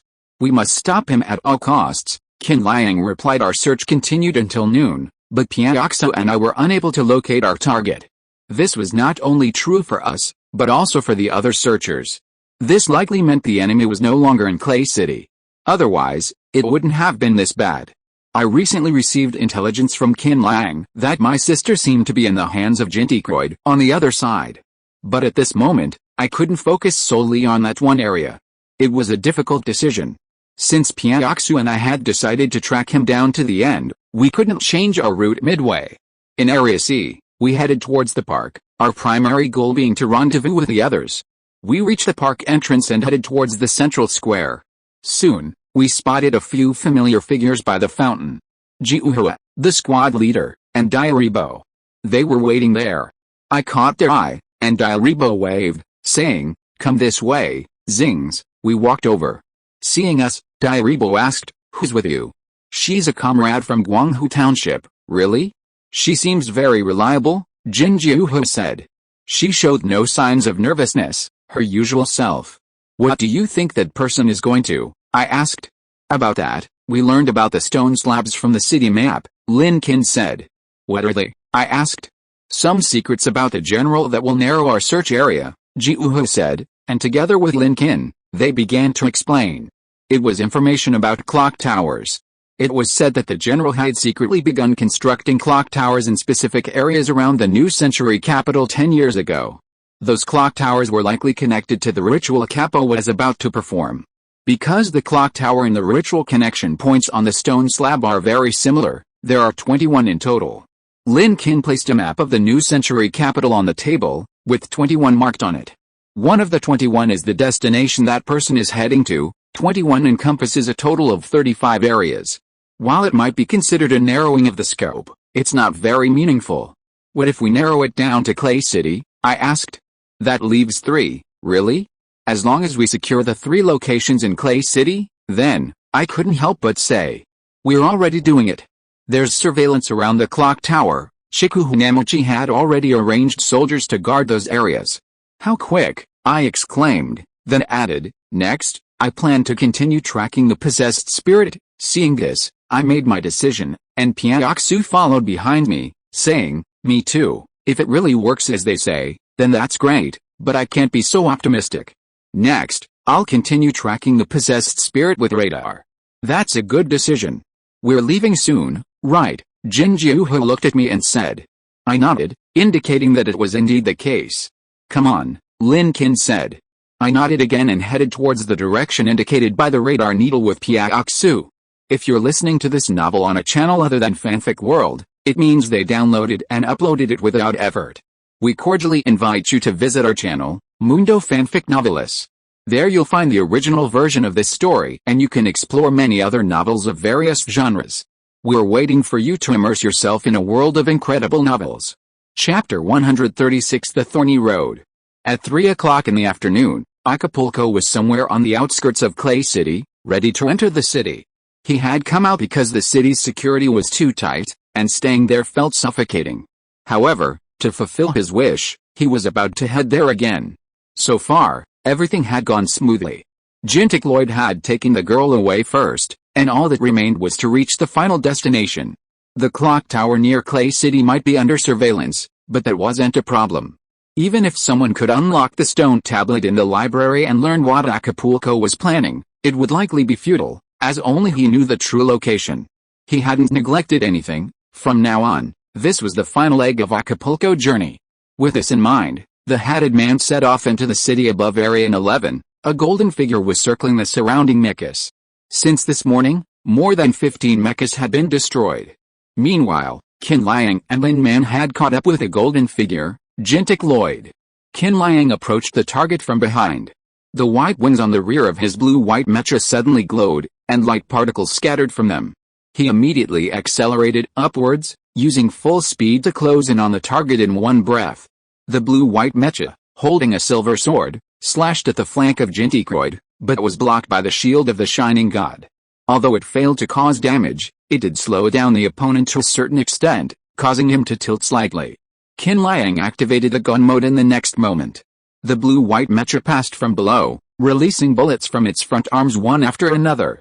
Sweeping the target, the opponent was also very unhappy.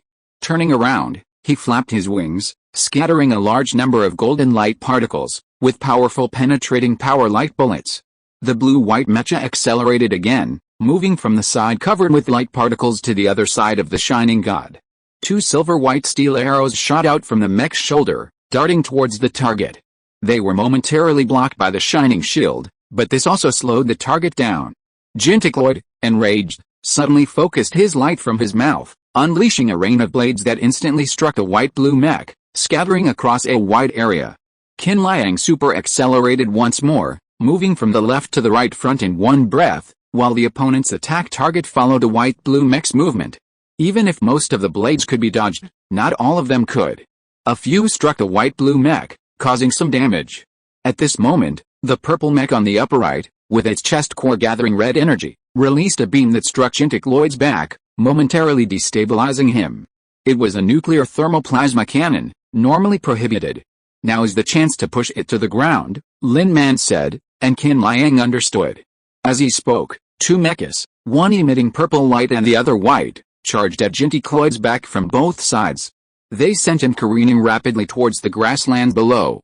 As he descended, the radiance of the God of Light gradually spread, his wings gradually vanished, and his form shifted, transforming into a humanoid form amidst the rippling light. At a crucial moment, he paused above the grassland. The other 2 mechas, having lost their target, collided with the grassland, overturning and barely stabilizing. Once stabilized, Qin Liang emerged from the cabin to see a golden, humanoid figure. His form was slender and richly textured, his arms slender, and his body radiated a dignified light. 2 figures floated behind him, one of whom Qin Liang recognized, Xingze's sister. That golden figure is, Qin Liang asked.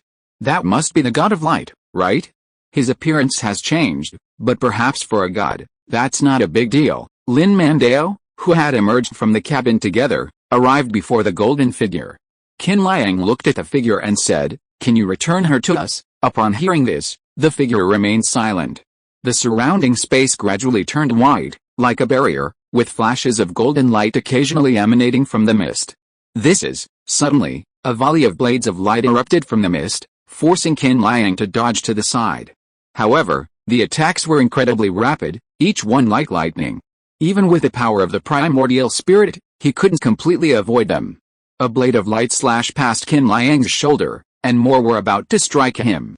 Meanwhile, in another direction, the black-clad young man, Lin Man, had his arms and body covered in purple. His arms, like wings, blocked Qin Liang's path, blocking the blades. Then, using himself as a backup, he led Qin Liang and leaped out of the outer white barrier. The two of them escaped the white barrier in one breath, arriving outside a circular barrier surrounded by white light.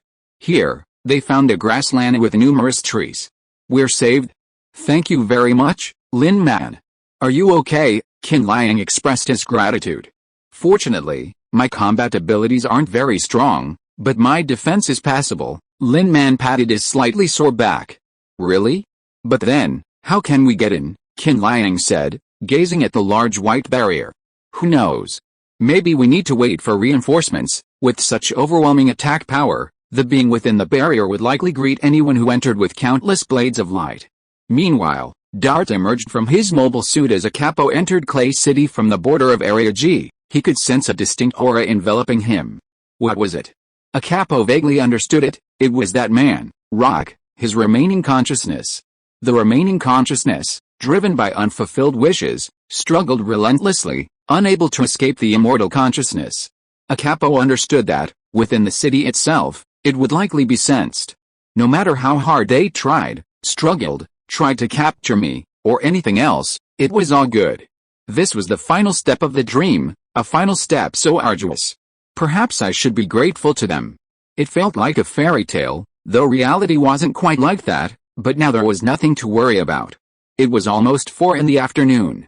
A capo rested briefly under a tree in a nearby park before rising and heading toward the streets of District G in Clay City. He made his way to a crowded street. There might have been spies around, but he wore a hat, looking ordinary and low profile. For a moment, no one noticed him, so a capo continued his journey. He could sense something approaching, and he knew it was pursuers. As the general said, times like these require calmness. Now was the time to strive to accomplish one thing. Failure or success, that was a matter for the future. Chapter 137, towards the end.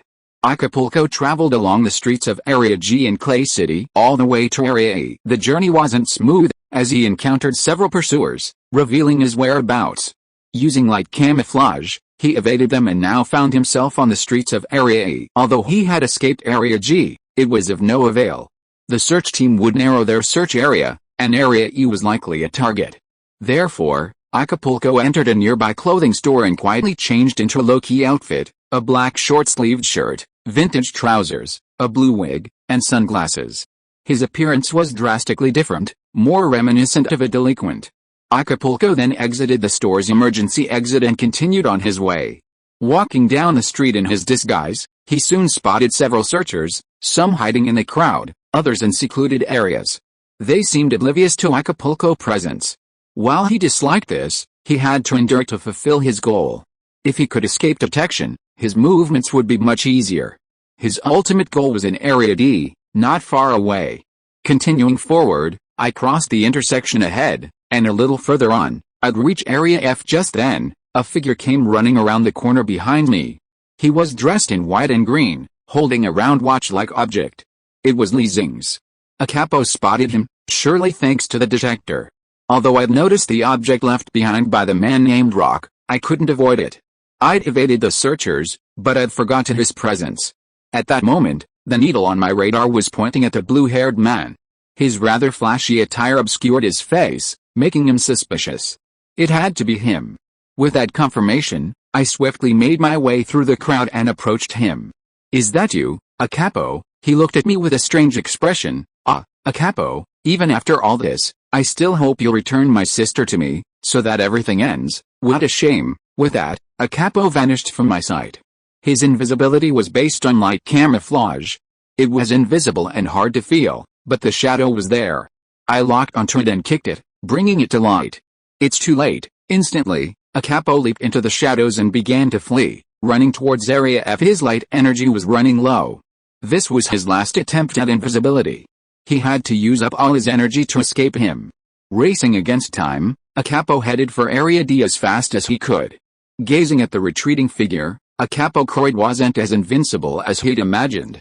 He was desperately trying to escape the bombardment, no match for us. Furthermore, I could gradually sense that aura, the direction he was heading, was probably Area D. Running desperately, a capo reached the shopping street in Area D. His light energy was exhausted, and his stamina was nearing its limit. There was no other way out. He had to run. He had to lose the pursuer. Running along, weaving through the crowd, his hurried pace caused a pedestrian to stumble across a capo, causing them both to stumble. The man who had stumbled glanced at the man from the side, sweating profusely, but he said nothing. He simply collapsed silently to the side of the road, watching the man pick himself up and continue on his way. Passers-by, regardless of the reason for the reckless young man's haste, began to worry about the girl in the green dress who had been knocked down. Her beautiful red hair made one want to help. Just then, another man came running from the other side of the shopping street. The girl, seeing him, stood up, apparently having no problem, and waved to him. "Long time no see, what are you busy with?" I noticed someone waving at me, and looking over, I saw a familiar figure, Guanling. I said, "Why are you here?" "I don't have time to talk to you right now, it's a mission." "I won't bother you since you're so busy." Guanling chased after me a few steps, chuckling and waving, watching him leave. Actually, they'd seen it before, but Guanling had other things to do, some other motive. She really wanted to help that person, so even tripping him was intentional. To a capo, none of this meant anything. He simply kept moving forward. His destination was just beyond the shopping street, not far away. Just then, a capo lost his balance and fell forward. A sharp pain shot through his ankles, as if numb from running too long. He bumped into a pedestrian, avoiding a headlong fall. Looking over, he saw a red-haired man. Seeing the man hugging him, he took off his sunglasses. It turned out to be the red-haired delinquent he'd seen at a restaurant. "Is that you? Are you gathering the money and coming back to me?" "No," a capo gasped, catching his breath, and collapsed before the red-haired man. "Then what happened? Are we being chased?" "You're such a loser." The red-haired man grabbed his hair, accidentally pulling his blue wig free. At first glance, the person collapsed before him looked remarkably like the one his companions were chasing. A sudden realization struck him. Possessed? "Is that you?" A capo couldn't help but think so, feeling desperate. This body had reached its limit, even the person before him had discovered his true form. At that moment, a voice entered a capo's mind, and he suddenly understood what he had to do. Just as the red-haired man was about to do something, a capo grabbed his hand and collapsed. Passers-by only saw a haggard figure collapsed on the ground, while the red-haired man, abandoning him, ran off in the other direction. He ran towards the end of the shopping street, where a clock tower stood at the end, one of the three built by General Clay. Nearby stood several people, a blonde girl in a traditional dress, another with long black hair, and a man with a mushroom-like hairstyle. The red-haired man couldn't help but meet their gazes. Diaribo approached and asked, "Lin Hongguang, are you here too?" "Where were you?" "I was just searching the streets for a target." "If you keep watching like this, I don't know when we'll find him," the red-haired man said. "You're here again? You're obviously just slacking off," Diaribo said scornfully. The red-haired man smiled and walked past them. Piaxu asked, "Wait, Acapulco, where are you going?" Seeing the woman beside him say this, the red-haired man covered his head and said, "Beautiful lady, what are you talking about?" "Nothing." "Stop pretending, okay?" Instantly, the three people's eyes were focused on him. Above them, a dark, shield-shaped monster suddenly struck down with a punch, stirring up a cloud of dust on the ground. The red-haired man took the opportunity to turn into an alley on the other side of the clock tower. Several lightsabers followed, but none of them could restrain the man. Piaxu then ran down the alley, muttering, as expected, Is that Lin Huangguang's original spirit? Dairibo couldn't help but ask. You only realized it now, Qianjiu said. Let's catch up quickly. Piaoxu is in danger alone. I think so too, but we should stay here, Qianjiu said. This was because before setting off, I saw a figure coming from the other side. The figure's feet were rippling with red clouds, approaching at high speed. After that, I also confirmed that the possessed spirit had changed bodies again and gave chase. I quickly caught up with the radar and reached the end of the shopping street. I saw Qianjiu and Dairibo. Qianjiu noticed me, and I sped up even faster than them. Faster than ever, I immediately reached the alley and saw Piaoxu's figure passing through the alley and entering the back door of a nearby restaurant. I followed him to the restaurant's back entrance and walked in. The food inside seemed to have been overturned, and the chef looked bewildered. I then passed through the kitchen and into the dining room, which was also in chaos. Several tables had been overturned, and many people had retreated to the edges due to the commotion. Piaoxu was standing not far ahead, silently staring at the person before him. The red-haired man was lying in a corner of the restaurant, a knife stabbed into his body. This was the scene Piaoxu saw when she entered, and I saw it too. I couldn't help but stare at him in surprise. What are you looking at? Go after him, don't you understand? The red-haired man looked at us with a rare seriousness. But you, the blonde man laughed that way. Go after him, the red-haired man said, pointing to an open window. Hearing this, I couldn't help but nod and left through the main entrance with Piaoxu. Back on the street, behind the shopping district, we scanned the surrounding area for the blonde man. The radar in our hands was spinning constantly.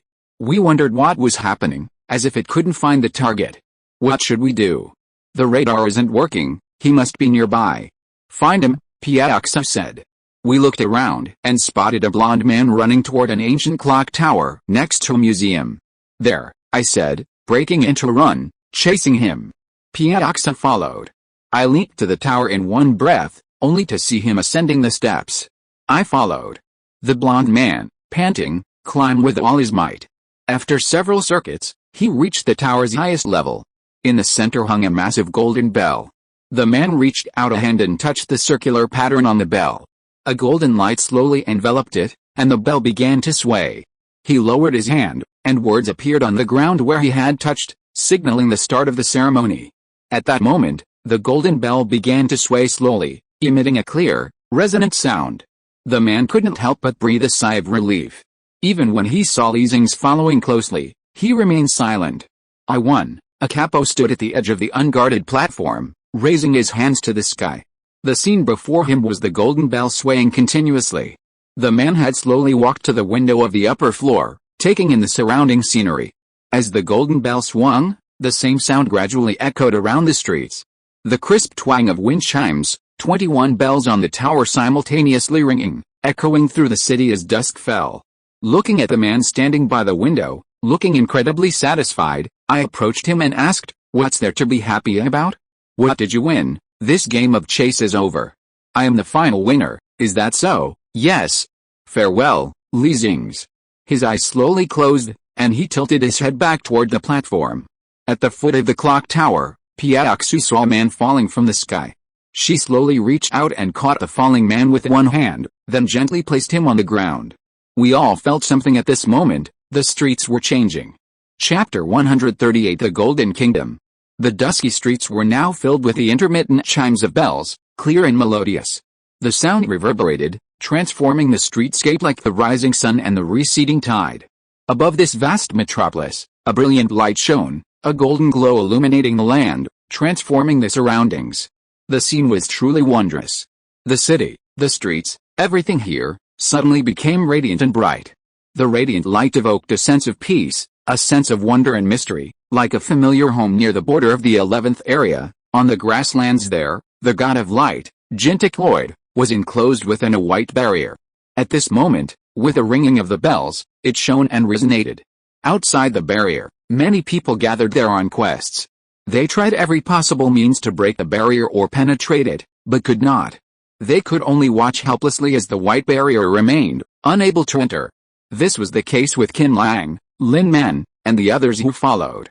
From within the white barrier, through the white mist, they could only vaguely see a golden figure floating in midair, seated in a cross-legged position.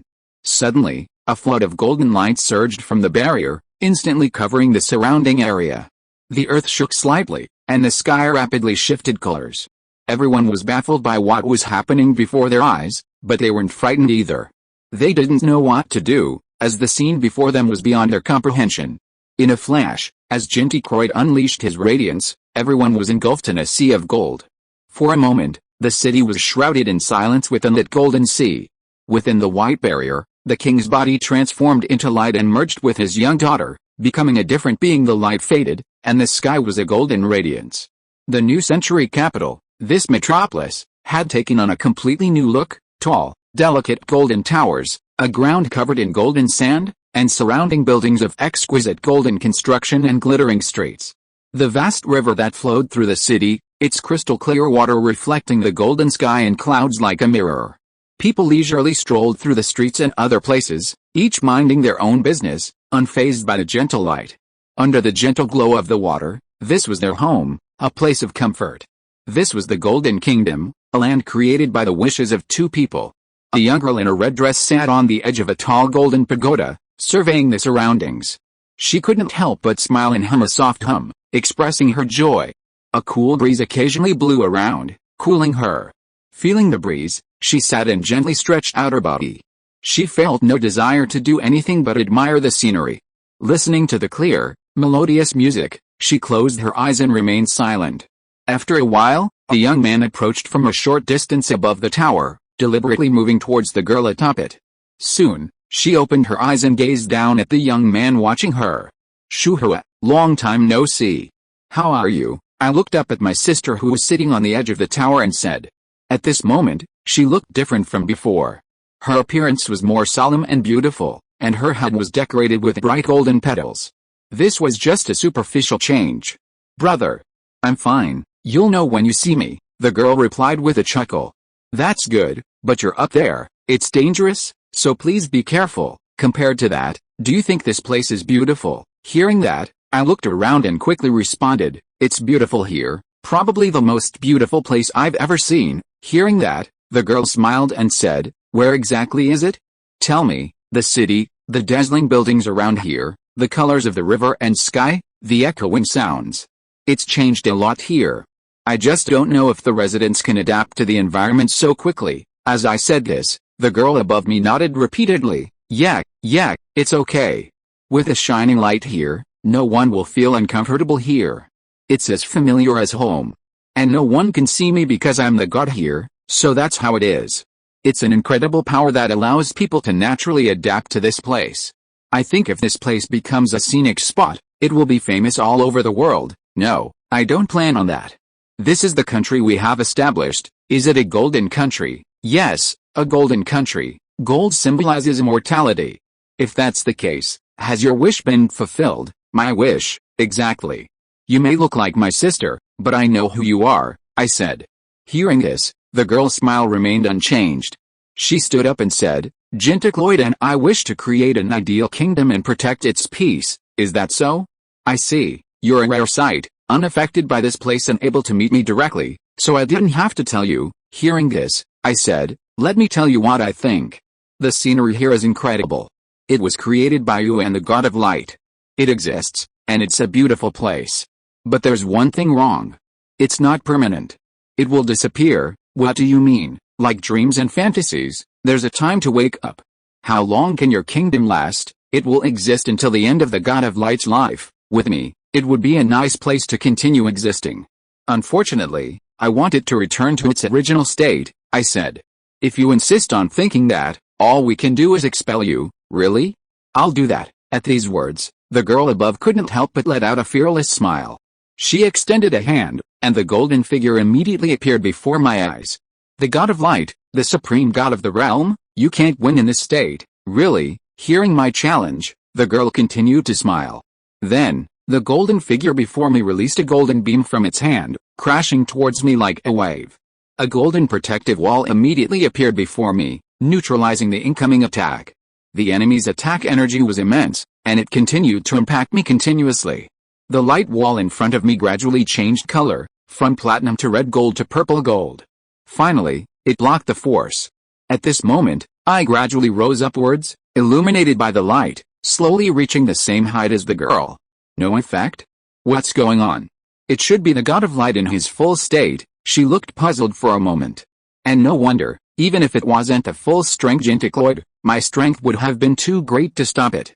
But at this moment, there's another god guarding me, the King Kong god. He's dressed in a white short coat with a cyan red bottom, a golden crown on his head, and a cyan sash wrapped around his torso, emitting a faint white light.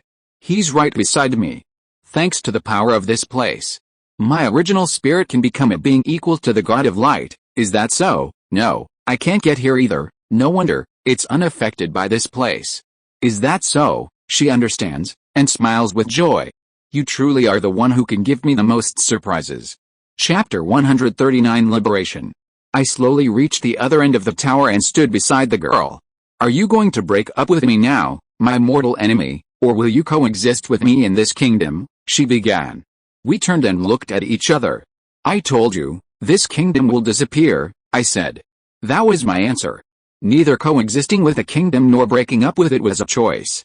Really? That's your answer? What a shame. With that, the golden figure appeared before the girl. Then let's fight each other, the girl said. The winner decides the outcome, perhaps, but I don't think so. This is a situation where there's no other choice. Then, my guardian angel, Kaodeka, arrived before the golden figure, Genticloid. Her eyes closed slightly, muttering words I couldn't hear. Then, the massive monster, Genticloid, erupted with golden light, transforming into a massive spiral shockwave. Kaodeka, her body shimmering with a faint white light, reached out a hand to meet the incoming spiral. Catching it with a palm, Kaodeka remained motionless under the immense impact of the energy, and the golden energy dissipated, vanishing into thin air. Did you take it? Her gaze shifted slightly. In this kingdom, it seemed unbelievable that a god of light could so easily take on his attack. But she chuckled softly. Then, the god of light unleashed a series of light energy bombs, each one directed at my guardian god, only to be neutralized. You might not know this, but my guardian god's hands can neutralize any magical power and the effects of all kinds of incredible forces, I said. So that's how it is. That's truly impressive. As the girl spoke, her smile still lingering, the god of light, Genticloid, transformed into a beam of light and charged towards my guardian god. With lightning speed, he instantly knocked my guardian god into the towering building on the other side. The two gods immediately engaged in close combat in the air, fists and bodies colliding in the air, creating a violent impact that occasionally rippled through the surrounding buildings. We, on the other side, remained unmoved. I already know everything you need to do when you arrive here, about this country. I know. What is that? What are you talking about? I know everything about you. She stopped laughing, her eyes slightly closed, as if she couldn't smile anymore. Do you know what happened to me? You missed that country and that glorious god. I could already read, nearly 1,000 years ago, there was a country in a state of revival. That country had won the war and was on the road to prosperity. Then, a disease broke out, and people died one after another. In the Black Disease, most people died, and some passed away. The country ultimately failed to rise and fell. You know, that's all fate, not my fault, she said, realizing something. You can do better, I know that, so, right, that's how it should be. Let this all end. Beneath the golden sky, a gentle breeze occasionally blew, clouds drifting with it. The figures of the two gods shimmered overhead, sometimes scattering golden light, sometimes buildings crumbling, but the people, protected by the light, remained unharmed. My guardian spirit gradually subdued the golden figure. Perhaps only for a moment, but a moment of restraint would be enough. Seizing the opportunity, I reached out, a golden, ethereal arm reaching out, piercing the girl's body, sending a startled jolt through her. As if her heart were being seized, her gaze wavered. You want, free yourself from the bondage of the kingdom and the god of light. Suddenly, she understood, shouting, don't do that. If you do that, the kingdom will vanish. She fully understood that the person before her wanted to free themselves from the bondage of the god of light. Citizens, without this peaceful nation, the people will plunge into even more trouble and suffering. What will happen then? How can you take responsibility for that? Stop, idiot. Acapulco, I understand. Your ambitions are profound. Since you wish so much, I can only try. You're kidding, you idiot. Go create a better world. A golden hand negated the power of the god of light. The girl understood what that man was trying to do. He wanted to redeem me, to free me from the long-standing bondage of the nation and the god of light. Tears welled up in the girl's eyes. Perhaps she felt a sense of relief, a sense of letting go. The man before her had reached a realm beyond her own. So she said, "Go create a better world." In those final moments, there was nothing left to say. At least thank you, but even that was difficult. As the tears fell, the light faded from the girl's body, drifting away to different places. Thank you. For a moment, countless rays of light bloomed above the nation, covering the entire city. A towering light illuminated everything here. My eyes were filled with white light. Something was happening here again. The god of light was silently departing. Gradually, I could see the golden kingdom transforming into tiny specks of light, rising upwards. The kingdom began to crumble. In a flash, Acapulco Croyd arrived at the prison cell in the general's mansion. There, an elderly figure sat beside a bunk, appeared before him. The general sensed something and glanced back. "Have you been freed, Acapo?" "Yes, I'm leaving soon. I've troubled you so much, and I'm truly sorry that you've been imprisoned at my age." "Nothing. Everything I did was what I wanted to do. Don't assume it's all your fault. I should rather thank you." "Thanks to you, I've had a wonderful time, General. Let's go. Let's not talk about anything else." The story of this man happened 15 years ago.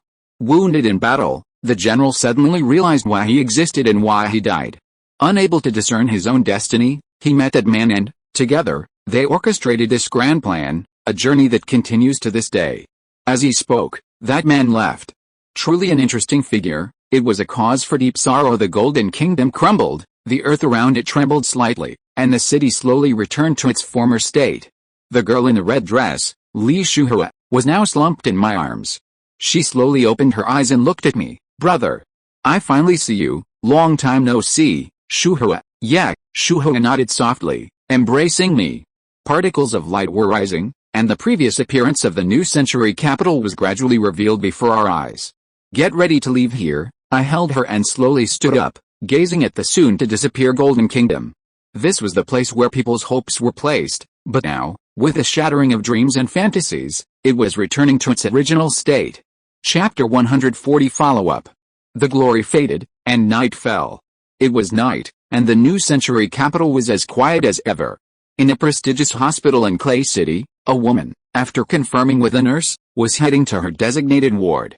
She followed a nurse to Ward 302, opened the door, and inside lay a young woman recuperating. Her name was Li Lanayu.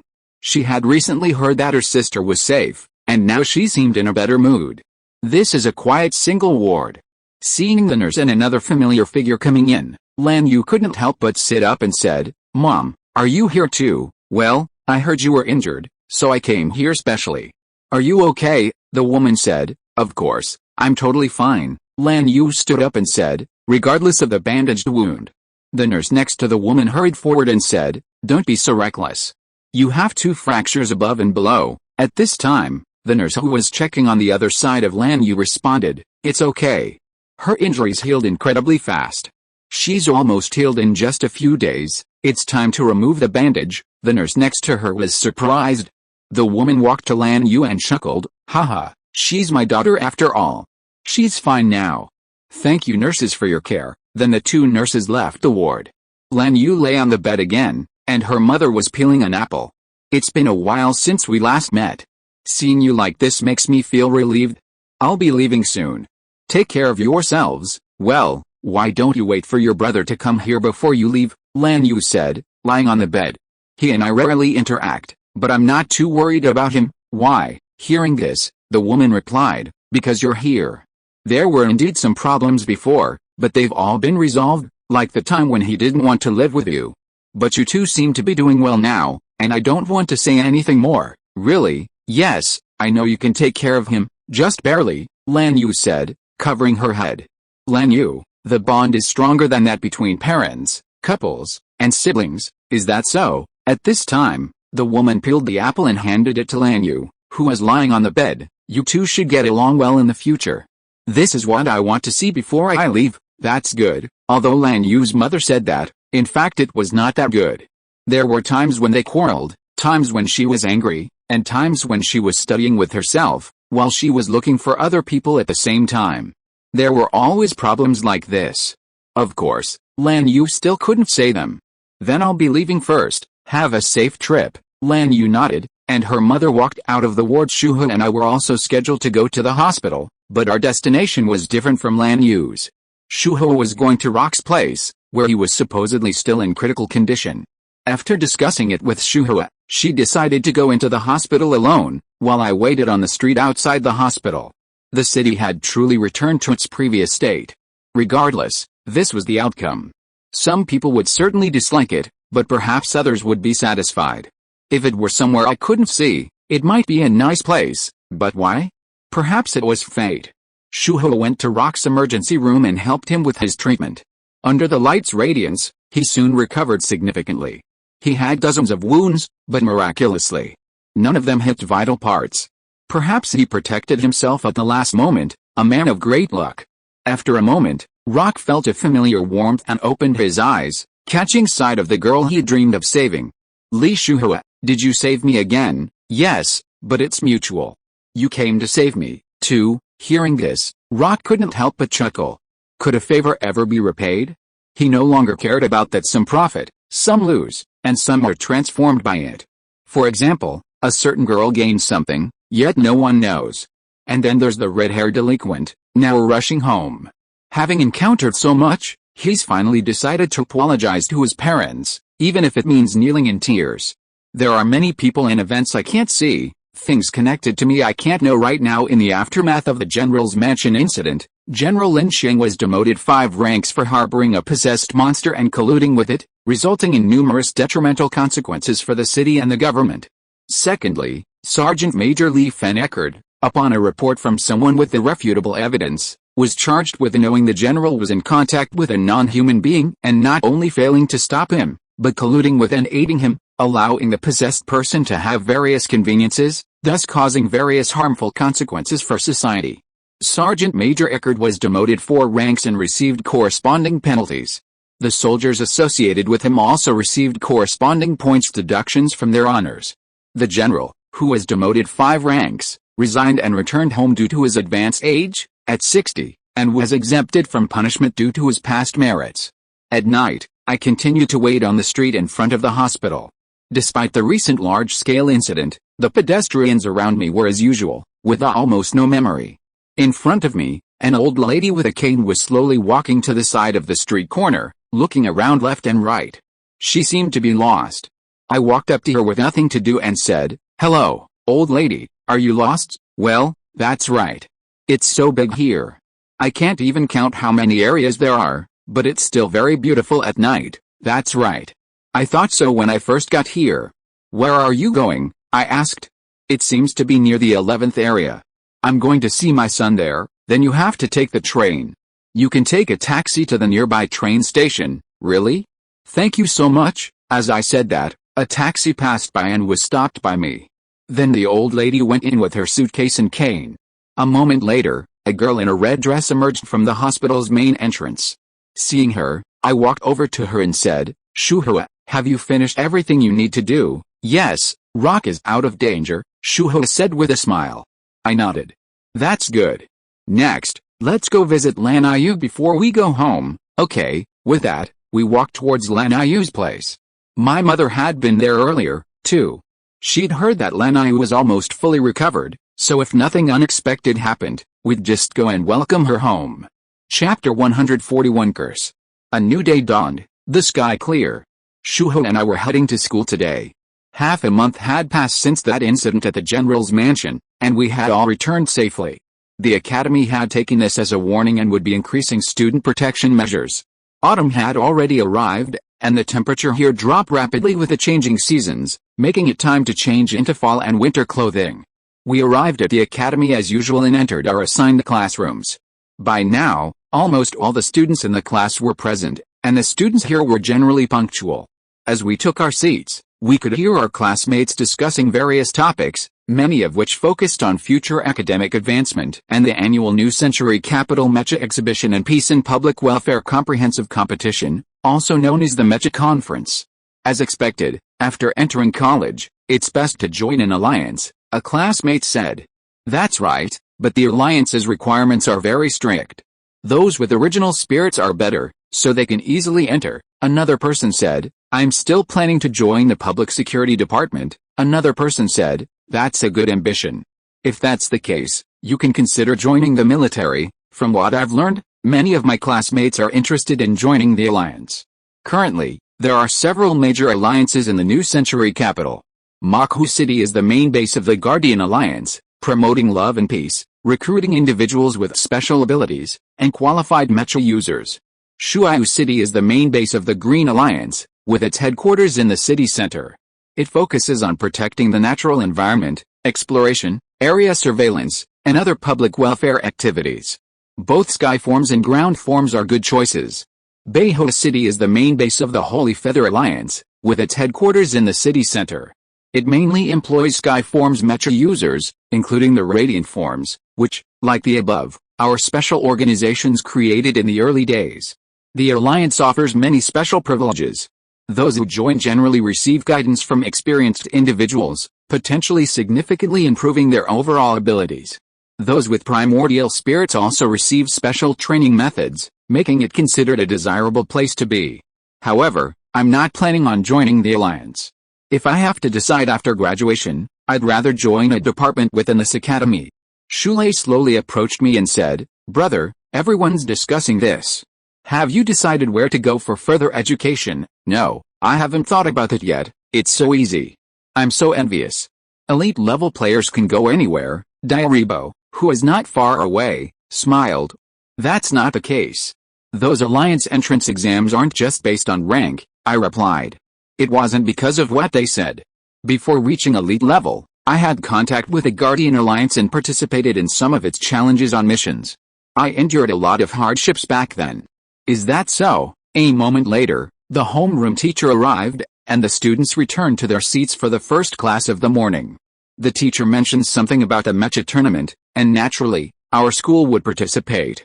It was a large-scale event, and most everyone in the school was allowed to attend, as the event was incredibly diverse, encompassing everything from performances to competitions to charity events. The tournament seemed to be taking place in a month, and all classes were already preparing, including ours. And so, today's classes passed like that. The bell rang after school, and Shuho and I calmly headed home. We met up with Lanayu at home, and soon we began preparing dinner. As usual, after that, I had no plans for the day, just a short meditation session. The day ended quickly, and I retired early. Between my eyes, another day was born. In the morning, I saw the sun rise. It seemed like I had a rather uninteresting dream last night. I dreamt of a giant figure that had appeared in my dreams before. It was as massive as a mountain. For some reason, it looked at me with a look of deep anger. It said, "You're too lazy. Are you still a practitioner? If you don't work hard, you'll..." I don't remember what happened next. I immediately got out of bed and prepared to wash up. As I was washing my face, I suddenly noticed a black mark on the palm of my hand. I didn't know if I touched it somewhere. I rinsed it with water, but the black mark wouldn't come off and it even hurt. Perhaps it was a lingering effect from a previous battle or something, but even if I thought so, it was just speculation. I didn't know the truth. At this time, Lan Yu just happened to come over. When he saw that I looked different from usual, he asked, "Brother, what's wrong, Lan Yu?" Actually, a strange mark suddenly appeared on my hand. Hearing this, Lan Yu seemed puzzled. I stretched my hand in front of her and showed it to her. After Lan Yu looked at it for a while, she looked at me solemnly and said, "When I was studying in the dojo, I heard that this seemed to be a curse mark called the Black Moon Seal." Curse? Is it true? Possibly. I can't confirm it since I'm not an expert, but if it really is that, what will happen? With every night of the 7 days, the power of the curse will gradually become stronger, and the person cursed will encounter all kinds of misfortunes. In the worst case, he will die. Yes, what you said is somewhat true, but what should I do? I don't know the details either. Anyway, let's find an expert first. My master is overseas now, so I can only look around first. Really? It's a good thing it's the weekend today. Today is Saturday, a day off for us students. Let's go out together later. I know a few places nearby that have some knowledge of this, Lan Yu said. After breakfast, We went out together to search for someone with experience in spells. Generally, specialized mages or masters might have methods to break these spells, but I don't have that many connections, so I couldn't just randomly find someone. I followed Lan Yu from the city to the border, visiting people. Some had no idea about it, but claimed it was an ominous sign. Then, I went to several more places and visited spell experts, who came to different conclusions than Lan Yu did. One theory was that the black mark on my palm was the Black 7-Star Seal, a Western spell. Its power increases with the brightness of the moon. In the worst case, the spell can cause death within 3 to 21 days. We sought out several experienced individuals, but none could break the black mark on my palm. As the sun began to set, Lan Yu and I began our journey home. She said, "All day, it feels like I've found people I can't handle or whose cultivation is inadequate." I replied, "That's right, it shouldn't be that serious. I have less than 2 weeks left to live. Something like this must be going on." That moment reminded me of the dream I had yesterday. Rather than looking at the curse, I wanted to understand the reason for this. "When I get home, I'll contact my master and ask her for any advice," Lan Yu said. "Really? I've never met your master before. She rarely goes out and usually associates with female disciples." After that, we returned home. Chapter 142 Mountain Road. The next morning, I woke up bright and bright. Looking out the window, I saw the sun had already risen. I headed to the bathroom to wash up. As I was doing that, I noticed my hand again. There seemed to be a few more marks on my palm. An expert had previously diagnosed me with a Black 7-Star Curse seal. Maybe it's true, but if it is, I need to find a way to remove it quickly. Otherwise, it's going to be troublesome. I don't know when this happened on my hand. It's said to be some kind of evil curse, a forbidden spell that harms people. If it's true, I can't figure out who cast it. I haven't done anything outrageous lately, except for a slight slack in my practice. From now on, I've decided to be more diligent and practice my morning exercises. Early morning is a great time for practice. I've decided to focus on meditation and visualization. After breakfast, Lan Yu and I were in the hall. Lan Yu, standing nearby, said, "Brother, I've contacted Master. Without her personal confirmation, I can't make a definitive assessment of your situation. Master has arranged for me to take you to see someone." "Really? An expert in that field?" "Yes. She's said to be a very gifted witch who lives deep in the mountains at the edge of the academy area. She's well versed in ghosts, curses, and other such matters." "I see. Meeting her will reveal the truth," I said. "Yes, we'll be leaving soon." After our discussion, we decided on our next destination, the academy's border, where a deep mountain range is located and considered a scenic spot. After lunch, we set off towards our destination. At the academy's border, we took a taxi to the northeastern edge of the academy, near the foot of the mountain. We then disembarked and prepared to walk up the mountain. The path consisted of both stone steps and regular roads. We ascended the stone steps and, after about 30 minutes, reached a point midway deep in the mountains. There are 3 branches here. We chose the other route, heading right, leading deeper into the mountains, rather than continuing up the stone steps. We continued along a narrow forest path, crossing an arched bridge and entering deeper into the forest. Inside, there was even denser woods and grass. "Lan Yu, do you know the way?" I asked along the way. "Of course. Master once brought me and other disciples to practice here." "When was that?" "Before you came to my house." "Really? It looks the same everywhere here." "I'm glad you know the way." "It's okay. I only passed by there a long time ago, but it should be fine." After some discussion, we continued on. From there, the road became increasingly steep, seemingly a path rarely traveled by tourists, so we proceeded cautiously. The road ahead seemed long. We crossed a mountain river and then a forest path. After walking for about an hour, we reached the edge of a cliff. It was a place where we could take in the surrounding scenery, with a magnificent view of the valley and green forests. "Lan Yu, are you taking the wrong route?" I asked.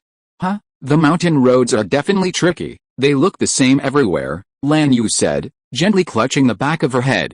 "You know the correct location, right? It's mostly fine. This level is within expectations," Lan Yu said unsurely. Then, we set out again on our journey into the mountains. The witch's location is called Fengayu Ridge. To reach it, we turned and continued in a different direction. It was already noon. We advanced a bit, drank some of the water and food we brought, rested briefly under a tree, and then set off again. For the afternoon, we continued our journey through the mountains. Although my sister Lan Yu claimed to know the location of Xingze Ridge, we had already wandered around this vast mountain for quite a while since this morning. Furthermore, we couldn't find the exact location of our destination on our phone, so perhaps we had wasted most of the day. How strange. I can't even find it on my phone. What kind of place is that? I said. Brother. I'm so sorry, I don't have the confidence to find it anymore. We were now heading towards the main path. It's not your fault. In this case, we can only go to a nearby or ask someone who knows the way. With that, we took another section of the mountain path back to the main path shown on the map. We then arrived at a specialty store and asked the manager where Xingze Ridge on this mountain was located. The manager then gave us a map with a target location marked on it. Xingze Ridge is very famous in this area. It's a place of great feng shui. If you have the opportunity to go there, be sure to study hard, the middle-aged manager said kindly. Thank you very much, we nodded in greeting and left the store, heading towards Xingze Ridge. The map showed Xingze Ridge was located on the other side of the large waterfall on Lumang Mountain. We had passed that location before at noon, but unfortunately, we had missed it. So that's where it is, Lan Yu said, looking a little disappointed. Don't despair, we'll definitely get there this time, and we're not far away, I said. Lan Yu nodded slightly, and we headed towards Xingze Ridge. Following the map, we advanced a short distance, crossed a water bridge, and walked a little further. To the right of the waterfall, we gradually saw a large stone inscribed with the words Xingze Ridge. We followed the path, flanked by fruit trees. After a short uphill climb, I saw a large, ancient, and dignified house not far away. Passing the steps leading to the entrance, I could see that it was the Xingze Dojo. This told us we had reached our destination, and we ascended the stone steps and entered the dojo's main gate. Inside, we saw groups of people coming in and out of the dojo, some tourists, others apprentices. We entered the courtyard together, and suddenly, a little girl approached from a distance, looking at us curiously. She said, "What are you two doing here?" She was a girl dressed casually in sweatpants and a skirt. She looked a little younger than Lan Yu. Hearing that, I said, "I'm here to visit the witch here. Because of some circumstances, I would like to ask the witch to take a look at my situation." Really? There are a lot of situations like this. The witch there is very powerful and is my friend, the little girl chuckled.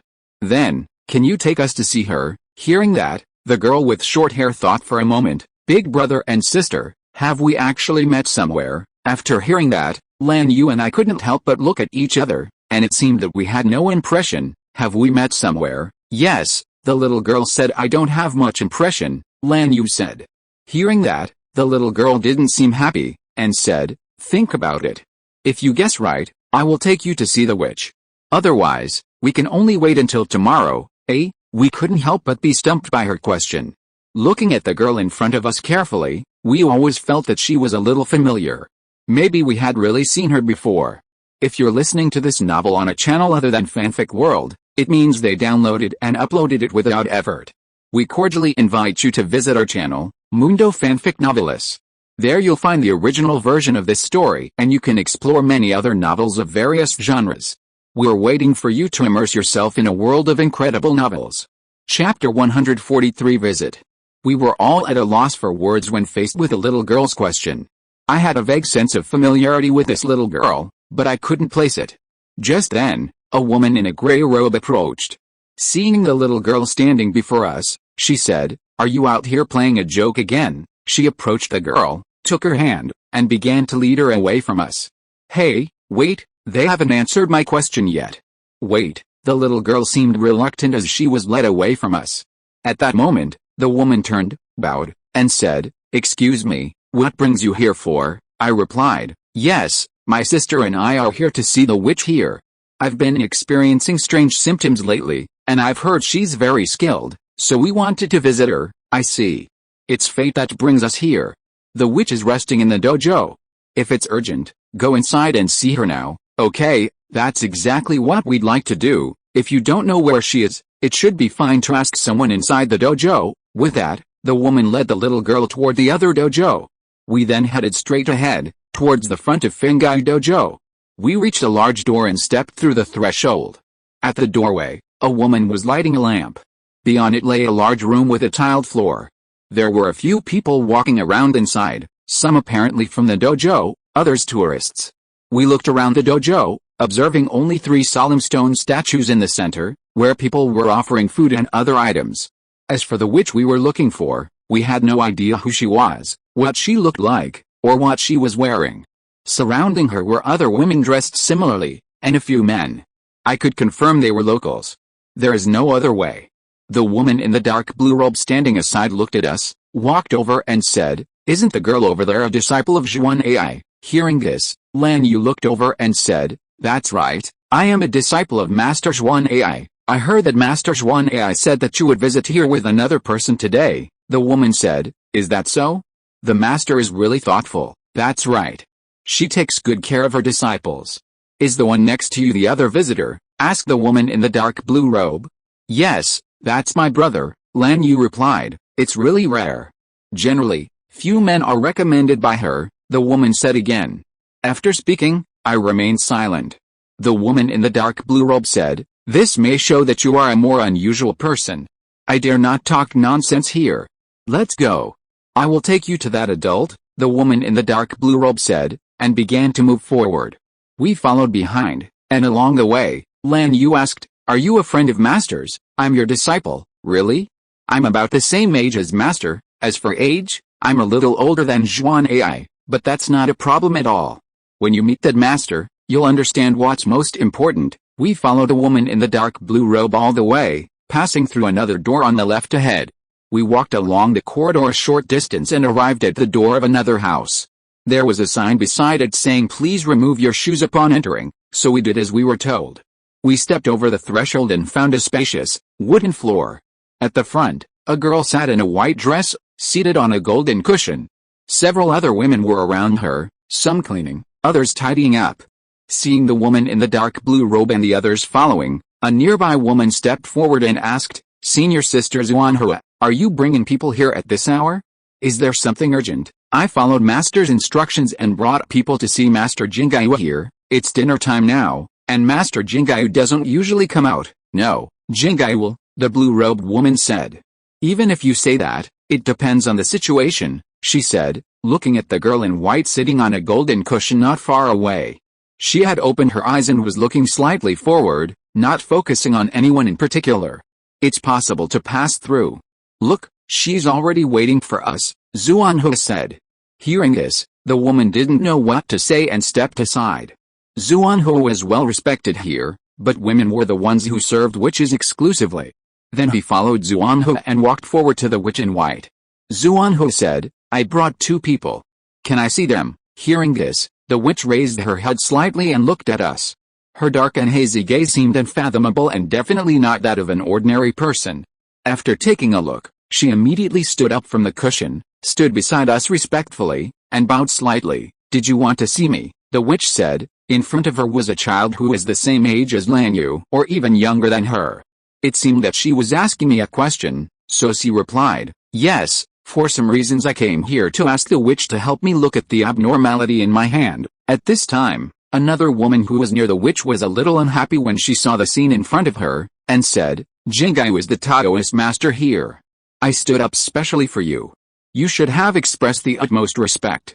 You act like it's nothing. Can you bear the worship of Master Xingze? Also, witch, you should have understood the situation before coming. She is the owner of the Fengyu Taoist temple here, and you shouldn't use such rude words to address her," the woman said in succession. At this time, the witch in white stretched out her hand to stop, and said, "Don't say any more. You know that I don't get up all the time since I follow me. I do this for a good reason." Hearing this, the woman quickly stopped talking and stepped aside. "I'm so sorry, you're the owner here. I just thought you were about my sister's age." "How disrespectful, you're telling the truth. I'm 2 years younger than your sister," Xuanhua soothed and led away some indignant women. Through this encounter and conversation, I understood the most important point Xuanhua had made earlier. Age wasn't a factor. Despite her youth, her inner self far surpassed most others here. Those dark eyes seemed to tinge with blue, her presence as unfathomable as those eyes. "Is that your hand? Show it to me, let me see," Hearing that, I extended my hand toward the white-robed witch. Chapter 144, Inside the Dojo. I held out my hand, marked with a curse, and presented it to the witch in white. She simply grasped it, glancing briefly at the palm before releasing it. Seeing this, I asked, "How's that? Is that mark on my hand a serious problem? Isn't it the Black Moon curse?" Lan Yu chimed in. Hearing this, Xingze simply shook her head and said, "It's not a serious problem, nor is it the Black Moon curse. It's just a reminder or something. It's okay. Just stay here for a while, and I'll help you remove the mark." "Do I need to stay here for a while? What do I need to do?" Xuanai said that this mark might be the cause that brought you here. "That being said, I'll still help you remove it. It only takes a little time." "Really? Well, the mark on my hand isn't a bad thing, you'll understand then. If you want to stay, I'll prepare a room for you. We have plenty available here," Xingze said. Thinking back to the dream I had not long ago, perhaps it was a hint. If so, I shouldn't refuse. "Thank you very much. Mistress Witch, what should I address you?" I said. "Don't call me mistress. I'm still young and am just the immature host here. Just call me Xingze." Xingze said this. I nodded and saluted. "Excuse me for interrupting you. I'll be happy to see you for the next while." "Okay, same here." The young men nearby looked puzzled at the scene. The women who worshipped Xingze generally didn't receive such respect from that girl, but the newcomer seemed to be unexpectedly treated with care. Some were inevitably dissatisfied, but of course there were also those who saw it clearly. "Wait, brother, are you staying? Then I'll be here too," Lan Yu said. The white-clad witch looked at her silently. "Staying one more person wouldn't be a problem." At this point, I said, "Lan Yu, do you still want to go to school? Or, you too? I've already met the attendance requirements. It doesn't matter whether I go or not." Thinking carefully, the more dangerous thing was that I didn't mention her qualifications. "Lan Yu, by the way, are you staying here to practice mantras?" Xuanhu asked. He then added, "The dojo here is perfect for cultivation. People with talent like you usually practice some secret mantras." "No, I'm not that skilled. I've always been learning from my master," Lan Yu replied. At this point, I said, "Lan Yu, I need to stay here. Shui Hui might be a little unsafe. You should really take care of her." Hearing this, Lan Yu couldn't help but sigh, then said, "I understand. I'll be back soon. Brother, practice well here." "Yes," I nodded, and Lan Yu walked outside. After Lan Yu left, the woman in the dark blue robe also left, and the dojo fell into silence again. "Excuse me, Xingze, what should I do next?" Xingze replied, "It's dinner time. Why don't you go eat before I prepare your room?" It was already dark, and indeed dinner time. I said, "Is that so? It's okay if I don't eat, I'm sorry, but it's not unusual for a cultivator to eat 1 or 2 meals a day. If you'd like to stay, please do so. There's nothing else to do right now." "Okay," I agreed, and decided to walk around. Just then, a girl came from another exit of the ashram. Seeing us jogging towards her, she said, "Xingze, and that girl over there, I'd seen this girl not long ago, the one in the yellow dress who had asked me the question." Hearing this, Xingze looked at the girl and asked, "Why are you here? Aren't you going to eat?" "No. It's a rare opportunity. Lately, the female cultivators haven't let me in, and now that they're gone, I can come in," the little girl replied. The child looked about Xingze's age, and they seemed to know each other. "By the way, big brother, we meet again. Tell me, when did we meet?" The little girl turned to me. For a moment, I stared at her, speechless. Xingze, standing beside me, said, "Xingze, don't be like that. If you understand, just tell him." Hearing Xingze's name reminded me of someone else. A closer look at the girl before me revealed a striking resemblance to her. Her dark, oval eyes and side-swept bangs were a striking resemblance. Except for her shorter hair, she truly looked like a miniature Xingze. "Are you a relative of Xingze?" I asked casually. "Hey, did you know that Xingze is my sister?" the little girl replied. "I see. No wonder we look so similar, even their temperaments were similar. I hadn't heard of that person having a younger sister. It seemed our friendship wasn't quite deep enough." "Big brother, so you know my sister, and we're classmates," Xingze said. "Just as you said, she's my classmate, and a friend, then you're my friend too, right?" "I guess so." "That person said a friend of a friend is also a friend," I said. Xingze smiled and said, "That's right. In that case, I'll tell you where we met, you and your sister who was with you before." Xingze said this, then turned and squatted, covering her face with one hand. I couldn't help but stare. Then she slowly stood up, spread out a few fingers, revealing one eye. Suddenly, a chilling wind blew around, and behind Xingze, a three-eyed monster appeared. Its face was dark and eerie. It wasn't human, nor was it a living creature. I couldn't help but lean back. It was probably a ghost. The girl then lowered her hand from covering her face and chuckled, "Do you remember? Once, at an amusement park, you and your sister entered a haunted house together. I was the ghost girl." "Really?" "That's true." Xingze, standing beside me, didn't react much.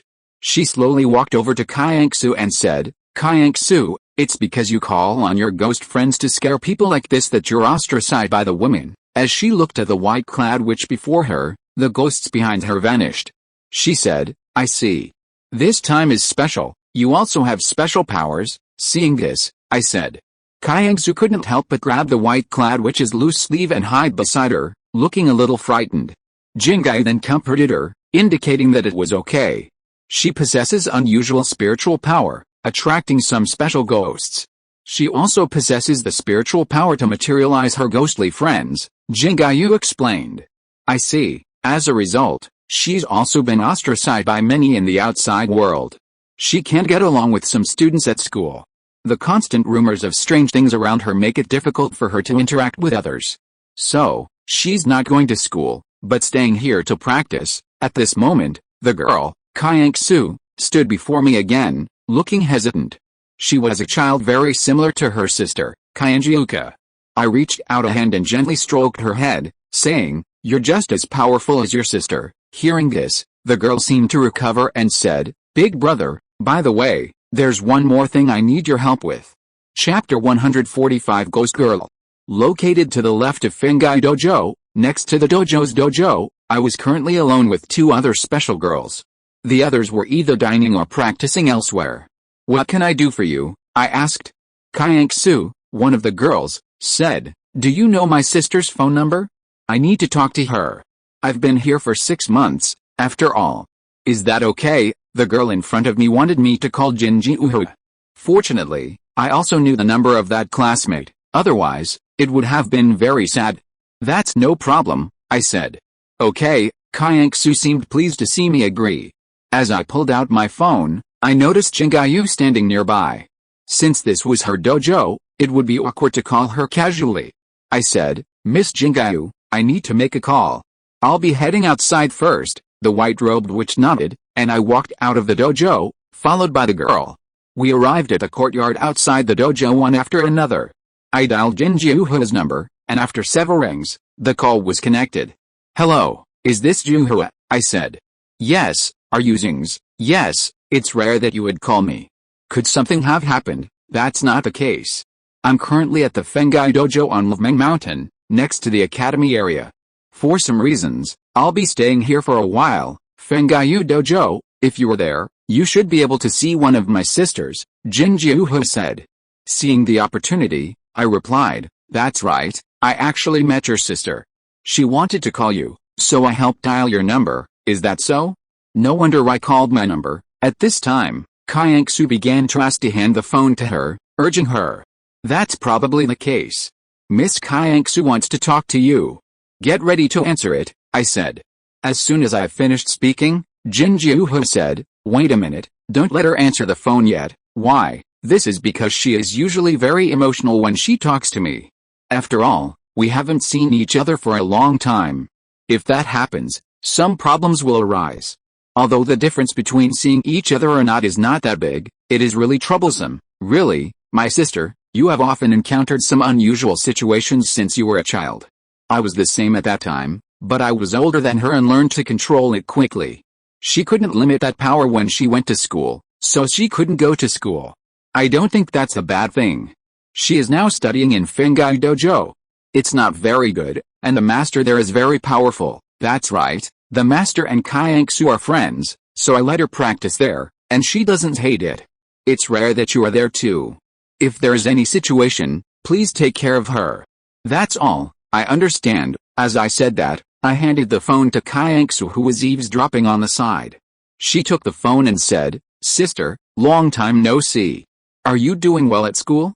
When will you come visit me?" "Yes, I'll think about it after a while, sister, I just heard that. It's been so long since we last met, how come it doesn't make much difference whether we see each other or not?" Xingze asked. "That? Of course, it's for many reasons. You can think of it that way. We sisters have always been connected, so you should understand." Hearing this, Xingze said, "I see. Sister has always been with me. Isn't that right?"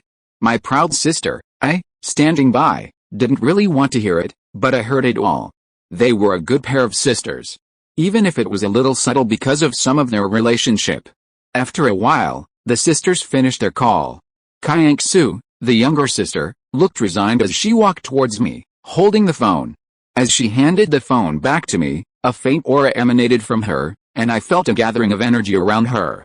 Suddenly, a red, humanoid ghost appeared behind her. The ghost, looking delighted, raised its hands and said, "It's materialized. This is a body from the mortal realm. How incredible.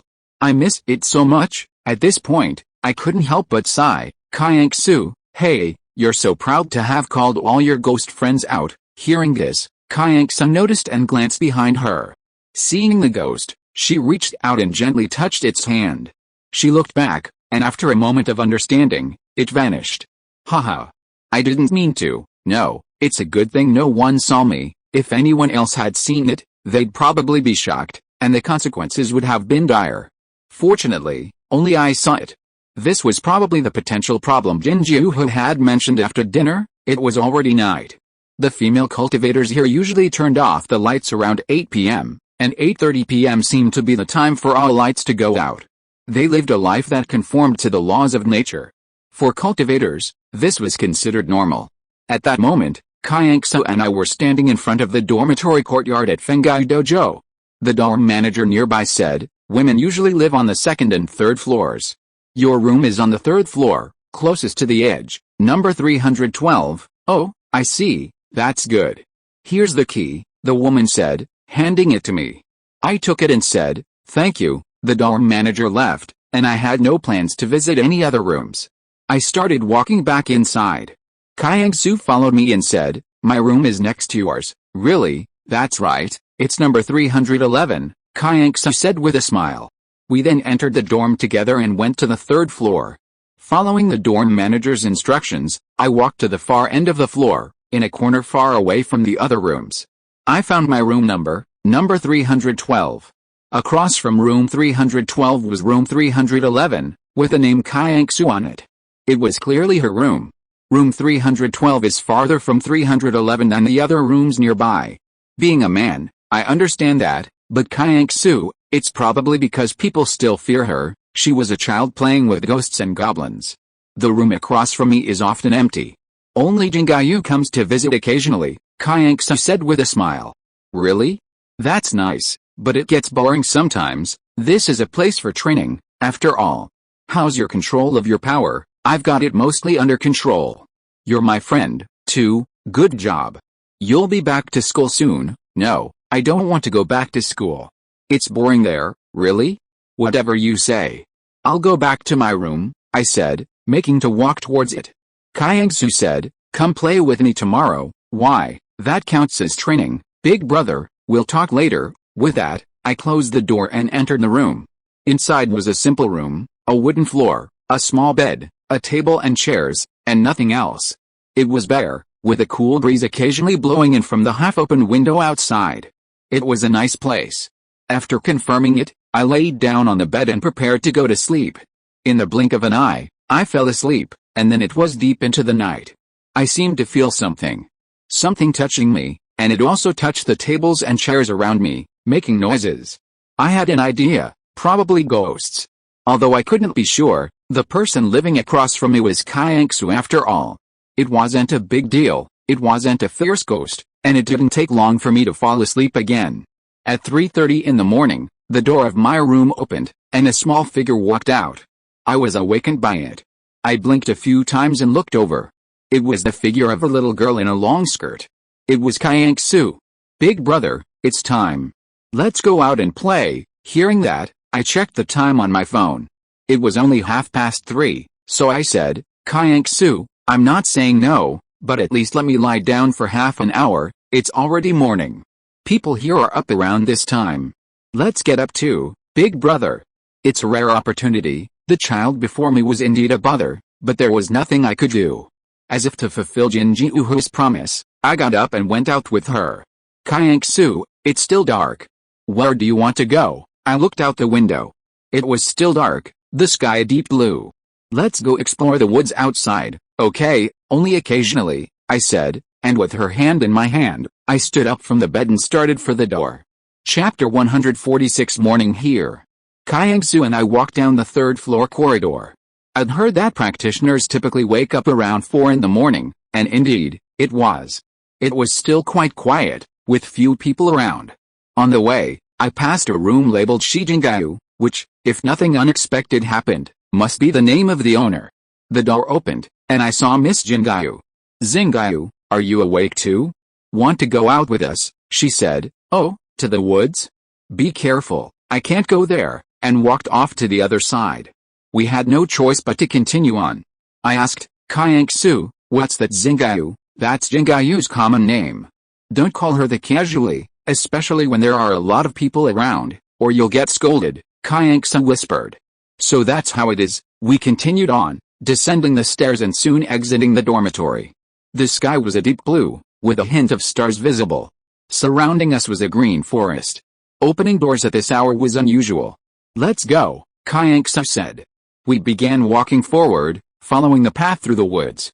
As we continued along, even though it was still dark, we continued walking as usual. Do you usually come here? I asked as we were walking. Occasionally, I have a lot of friends in the woods. She was referring to the ghosts. Will Xingze teach you anything? Yes, she taught me some great light techniques, saying they would prevent me from entering the ghost realm and getting hurt. Xingze is a really good friend, that's true, but my friends are good people too, so don't worry too much. Xingze is an incredible person, and Xingze is also a special person. The two of them are connected, and those with the same aura gather together. In a sense, they are also the same kind. Look, what's this on my hand? Do you know? I held out my cursed hand for her to see. She saw it and said, this, isn't it just a prank? Oh, your friend's prank, Xingze said. Thinking she might understand, since Xingze had previously said I would understand in due time, I wanted to know the truth, so I asked the girl in front of me. She mentioned that, but what kind of friend was it? I couldn't see. Since it was a friend she was talking about, it couldn't be from our dimension, perhaps a ghost. Is it just a prank? Yes, because you didn't notice it, it wanted to get your attention, is that so? But why? Why did it do this all of a sudden? Of course there are many reasons, but I know this is a good place for it. It likes being here, hanging around me, and it likes to be near you. Really? A sentimental ghost? No, it's not like my ordinary friends. It's not a ghost, Xingze said. With that, we continued on our way.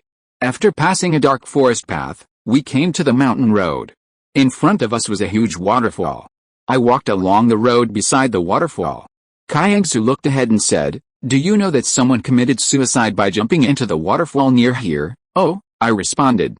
Do you know what happened after that? What happened? I saw it. After that, people kept jumping off the cliff of the waterfall, endlessly. It was like this until they were saved.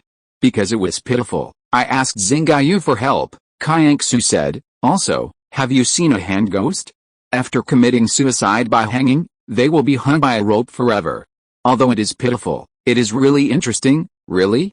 Is this the punishment that those who commit suicide will receive? I walked all the way, past the spacious waterfall, and came to the other side of the woods.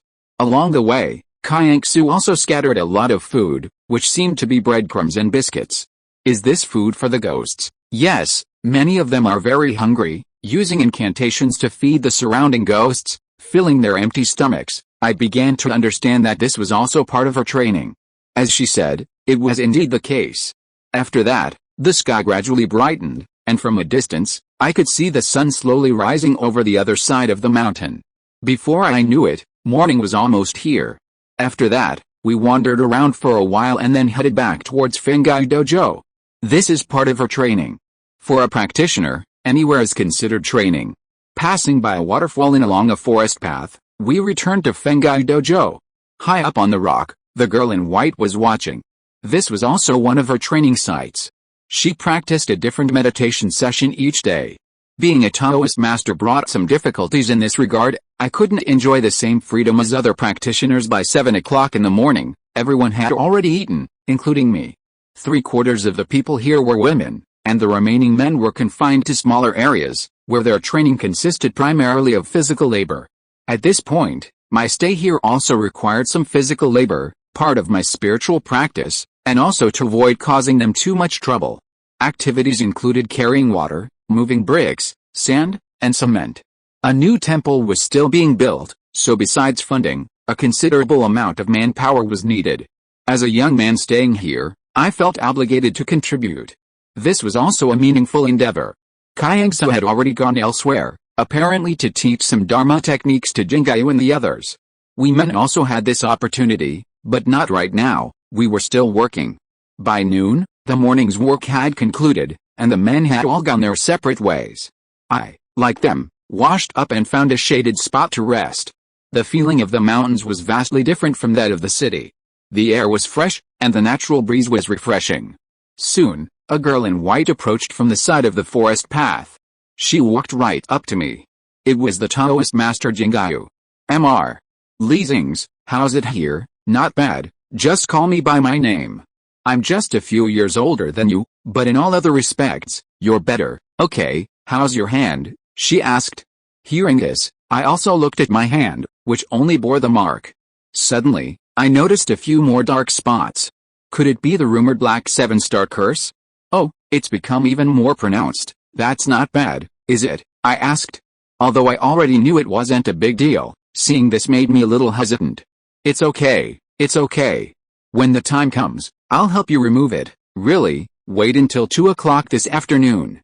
Come to my dojo. I'll start teaching you on spell training this afternoon. You don't have much experience in this area, do you? Xingze said. That's right. In that case, I'll leave it to you, I replied. I really don't know much about that area. After saying that, Xingze walked off in another direction. Chapter 147 Inheritance. I spent the entire afternoon here, and for part of the afternoon, I was also working on a hall under construction within the Xingze dojo, helping with odd jobs to expedite the construction. Many of the male practitioners here have contributed freely to this construction effort. The completion of the dojo will benefit more people, creating more diverse halls. These are considered truly sacred by the practitioners, and they are happy to participate. We worked for nearly an hour before stopping to rest. Nearby, in an open space, sat a majestic figure atop a white elephant. A middle-aged man wearing a turban approached me and said, "Young man, do you know who this is?" "Who is it?" "That's a statue of Samantabhadra Bodhisattva. It's beautiful, isn't it? Since you're new here, let me tell you that this dojo also adheres to Samantabhadra's vows. It's quite good. Learn more about it when you have time, okay?" He was a kind man who often explained the significance of the statues to newcomers. It was almost 2 o'clock. As Xingze had said before, we were going to the dojo where she often stayed to prepare for her lessons. I changed my clothes and headed to the dojo. Since I hadn't brought any clothes with me, I used the cloth robes here. This was also my training attire. It was 2 o'clock in the afternoon when I arrived at Xingze's dojo, called King Fang Hall. There were already quite a few people sitting in the seats on both sides. This time, they were mostly men, with only a few women, including Xingze. At the appointed time, we heard the sound of a bell. Xingze came from the side aisle, still dressed in her white attire. She then walked to the platform at the front, but didn't sit down. "Everyone, today's class will focus on the mantras we practice. There are quite a few newcomers, but there's no need to worry. The mantras passed down in our temple pose no risks or side effects to the practitioners. There are countless types of mantras, each with its own merits. Those who have attained enlightenment, reaching the 10th stage of enlightenment or above, can enter into samadhi and, through their vows, pass down new mantras. Today, we will teach you a mantra and explain the benefits of chanting it. Don't be greedy for merit. While there are many mantras, their fundamental principles remain the same.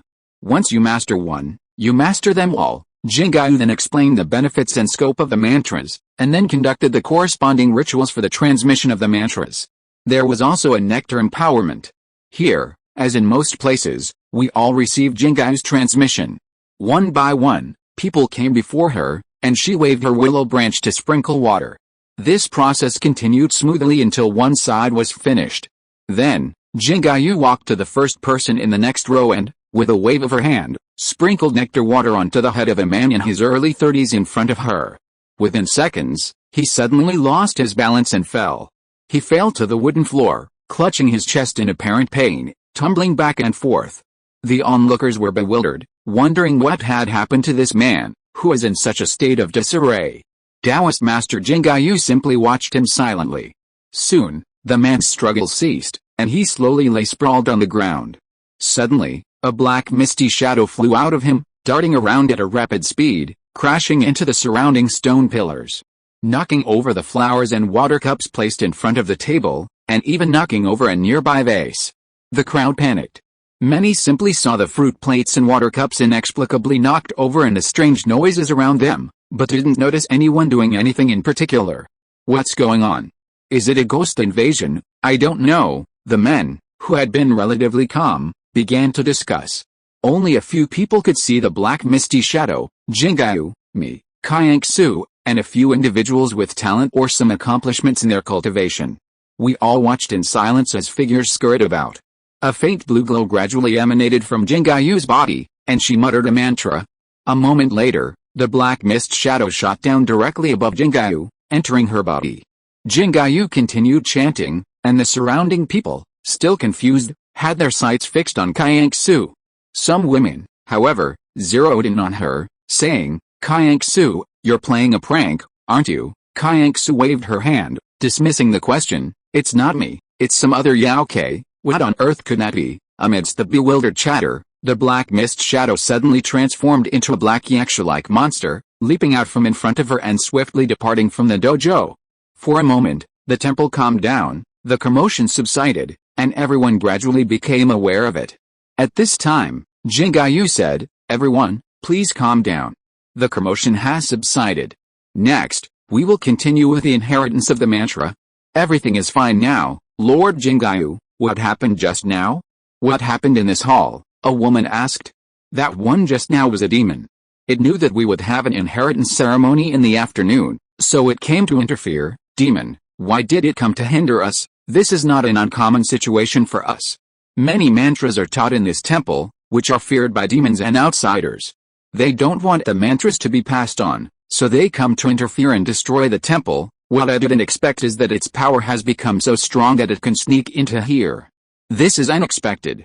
It just shows that the world is facing greater troubles. People's hearts are evil, so the power of the demons is so huge." "Lord Xingze, what happened to the person who fell down?" another person asked. At this moment, the person who fell to the ground had gradually regained consciousness and climbed up from the ground. "His body was temporarily invaded, but he's fine now," Xingze said. The man in his early 30s slowly climbed to his feet, a look of confusion on his face, somewhat bewildered as to what had happened.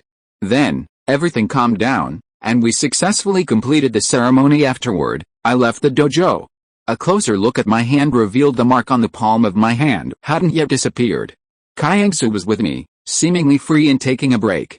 "By the way, why did that black-winged monster just now flee?" I asked. The monster had possessed Xingze, as if possessed. "Well, that was the effect of Xingze's spell. If the black monster hadn't fled, it would have been reduced to ashes. Is that so?" "The master is truly skilled," I said. Afterward, it was almost 5 in the afternoon, and we wandered around Xingze dojo. It was almost time for dinner, and the staff had already begun preparing the ingredients. After wandering around the Xingze dojo, we returned to the Qingfang Hall, where Xingze was staying. There were no people around. Normally, no one seemed to visit this place, and this was especially true at this hour. We wandered into the Qingfang Hall, changed our shoes, and entered. The dojo was already quite dim, and the previously disturbed areas had been tidied up. In the depths, before a statue of Guanyin, Xingze sat in silent meditation. We were all watching from the side. Even Xingze didn't take the initiative to call her. After a while, Xingze opened her eyes, and her hazy and slightly bright eyes silently looked at us, and then said, "I was waiting for you to come." Fortunately, you came. Hearing this, I said, are you waiting for us? Are you going to help me remove the black mark on my hand? No, that's not the time yet. The main reason for meeting you is for other things. What is that, Xingze? Xingze said, today I will specially teach you a magic spell to subdue demons. For the future, this spell will not be destroyed in my generation. Can you bear it? Will you pass it on to me? Why, I'm obviously not very proficient in this area, Lord Xingze. As you can see, I don't address everyone with such respect, and this spell will not be passed on casually. Only those at the Taoist level and the most trusted people can receive it. Xingze said so. Although I couldn't hear how serious her tone was, I was impressed by the wonderful courage. It was already a question of whether to accept it or not. Although she was still young and could easily wait decades for a successor, the urgency of the situation indicated something was not promising. Xingze, if you need it, pass it on to me. I'm happy to learn from everything you teach me, Xingze said. Master Xingze, what do you think? This is a rare opportunity for us, Xingze asked. Hearing this, I didn't have much to worry about. Xingze, didn't I tell you not to use that kind of honorific? I'm only a few years older than you, and you're friends with Xingze.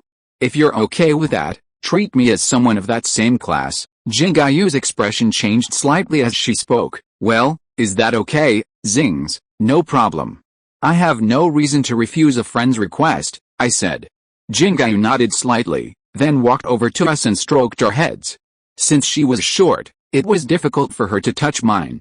Lord Xingze, we are about to begin the inheritance ceremony. Both of you bow, Xingze and I understood, and we both slowly bent down, stopping with one leg almost touching the ground.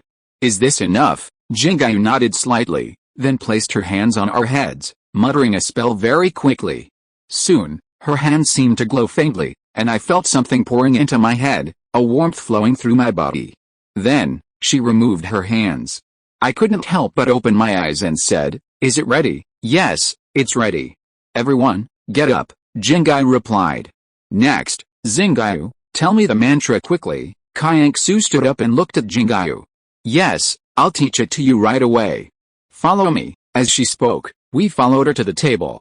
She began to teach us the mantra. This explanation took a long time, almost an hour. She explained it in great detail, and we had a general understanding.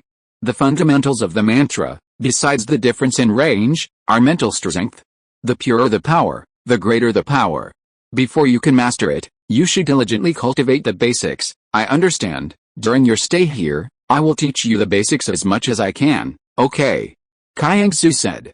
I nodded, and the inheritance ceremony here came to an end. Chapter 148, Practice. As the day progressed into night, we were deeply grateful to Xingze for inheriting the divine mantra, but she herself was also grateful to us. It was a rare opportunity to come here and practice, and it felt quite meaningful. That night, Xingze and I wandered around Green Mountain, doing something similar to what we'd done this morning. For Xingze, offering food to the ghosts was a matter of course.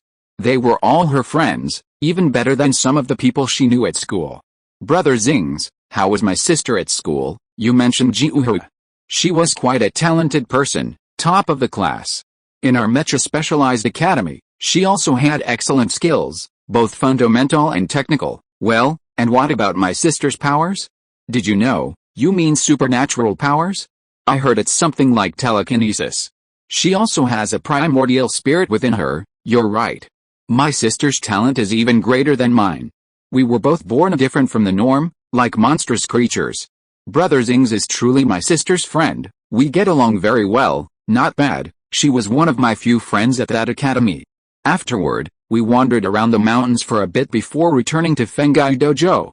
Arriving at the dojo, it was already 8 p.m. The practitioners had already finished their lessons, washed up, and were preparing to return to their rooms. As the sky darkened, we arrived at the entrance to the Fengai Dojo dormitory. Following local customs, it was almost time to return to our rooms and rest. We climbed the stairs to the third floor. Our rooms were the two closest to the third floor, just down the hallway to the end. That's all for today. I'm going to rest, I said, preparing to head to my room, number 312. Okay, goodbye. Xingze waved, chuckled, and said goodbye, heading to the other room. When I returned to my room, It was just as quiet as the previous night. It was a truly wonderful place. My day here was drawing to a close, and I immediately prepared for bed. Around midnight, I heard a small commotion, similar to the one from last night. It was probably related to the girl across from me, but it didn't cause me any trouble.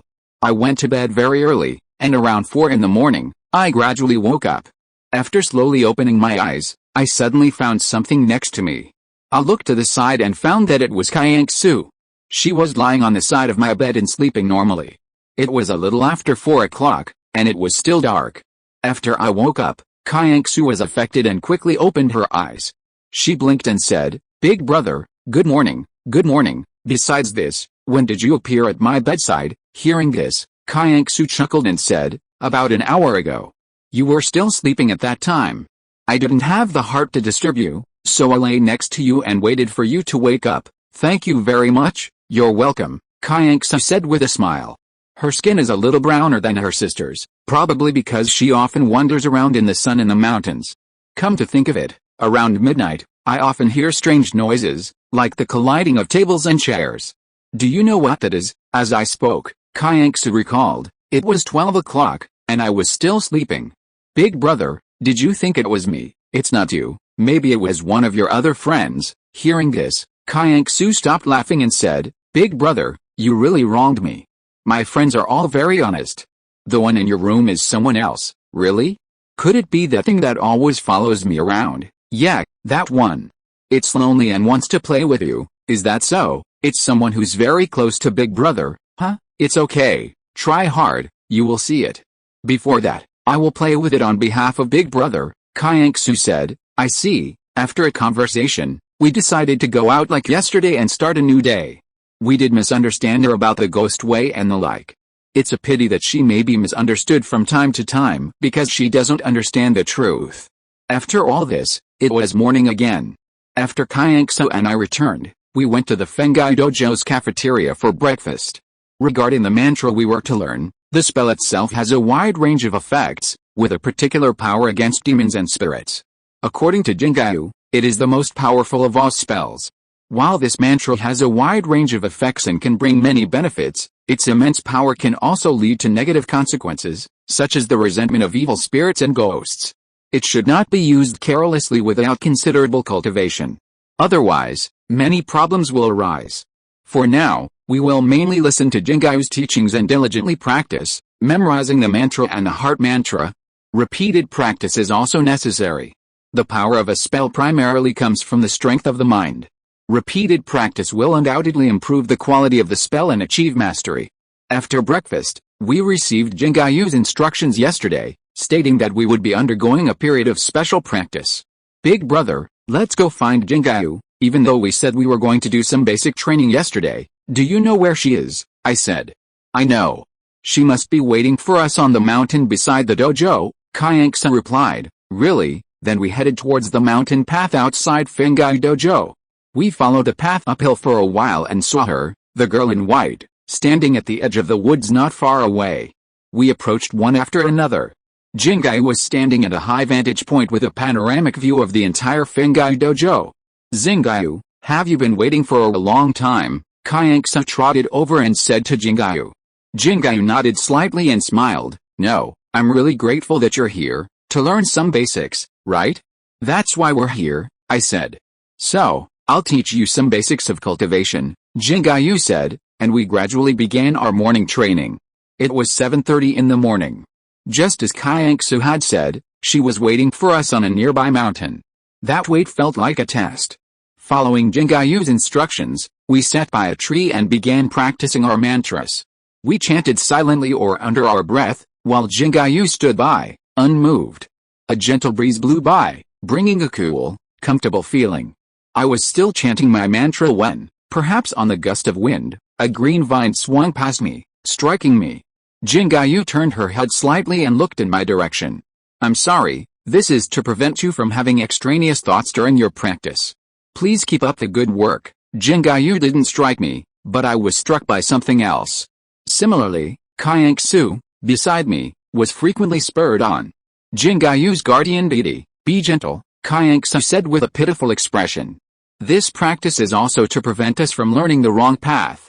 At this moment, she would understand at the slightest sign of trouble that our realm wasn't as high as Xingze's. The only way to avoid being beaten was to practice diligently. Overall, I fared better than Xingze. She'd been whipped more often than I had. After the practice concluded, Xingze said, "That's enough. Thank you for your hard work. Get up." About an hour and a half later, we completed a portion of the practice according to Xingze's instructions. Here, she acted like our master, effectively our lineage guru. She observed us during practice to see if we were straying and prevent us from straying. But in another sense, she was also our friend. Unlike the others, Xingze wasn't as strict. Like a child a few years younger than me, she treated us with considerable respect. There will be different practices in the near future. Be prepared, both of you, okay? The morning session concluded, and we headed towards the Fengai Dojo. Chapter 149, Cultivation. Afterwards, it was noon, and Xingze and I, along with the other men and women, all ate in the dining hall of the Fengai Dojo. Today, as usual, after lunch, everyone stopped to rest nearby. Many of the men were still helping with the construction, waiting to begin work soon. We also rested under the shade of a nearby tree. The weather was beautiful today, and there were many tourists coming and going.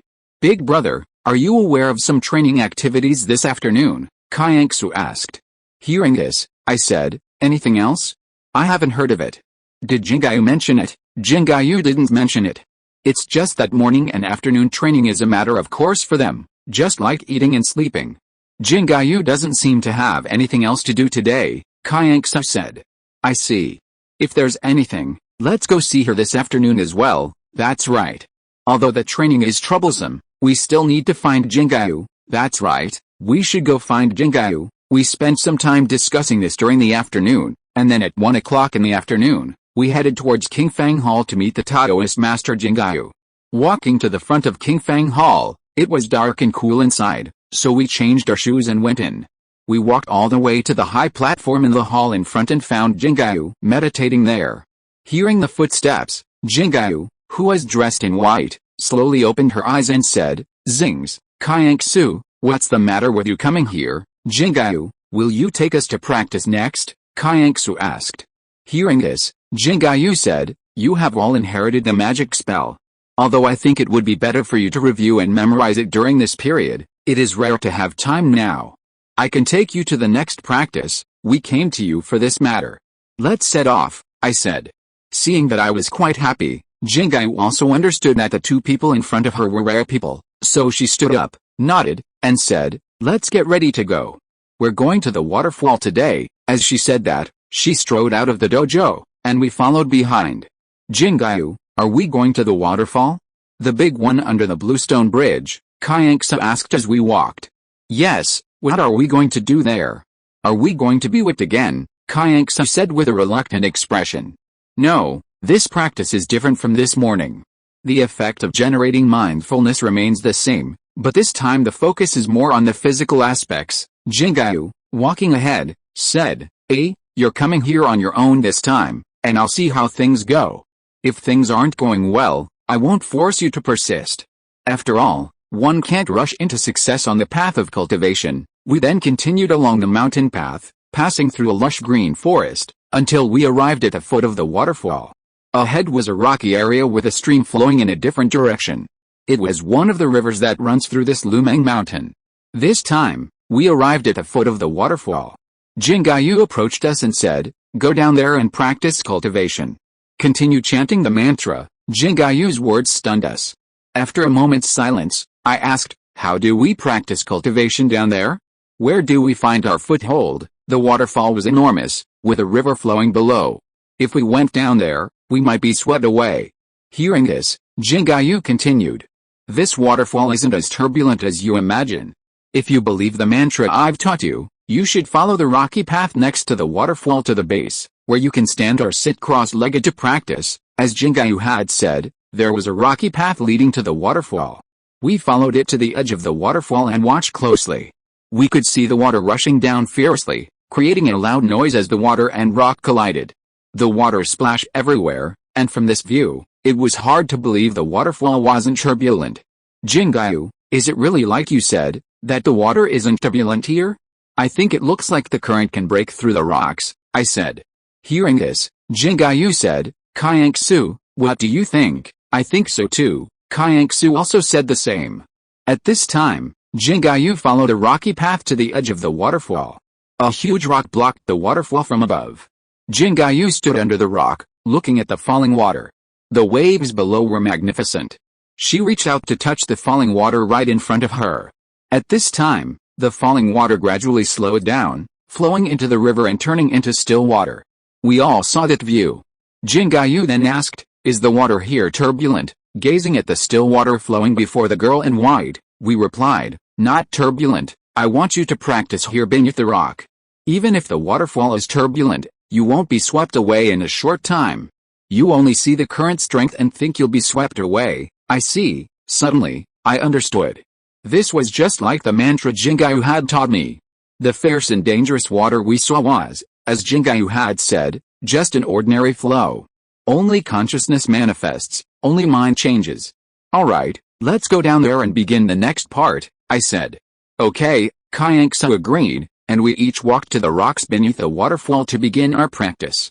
This practice lasted several hours. The water from the waterfall gradually flooded my lower body, covering my lower body. This was part of the practice. I remained focused, while Xingze became more active. The practice topics varied slightly from day to day, but the essence remained the same. We continued our practice over the next few days.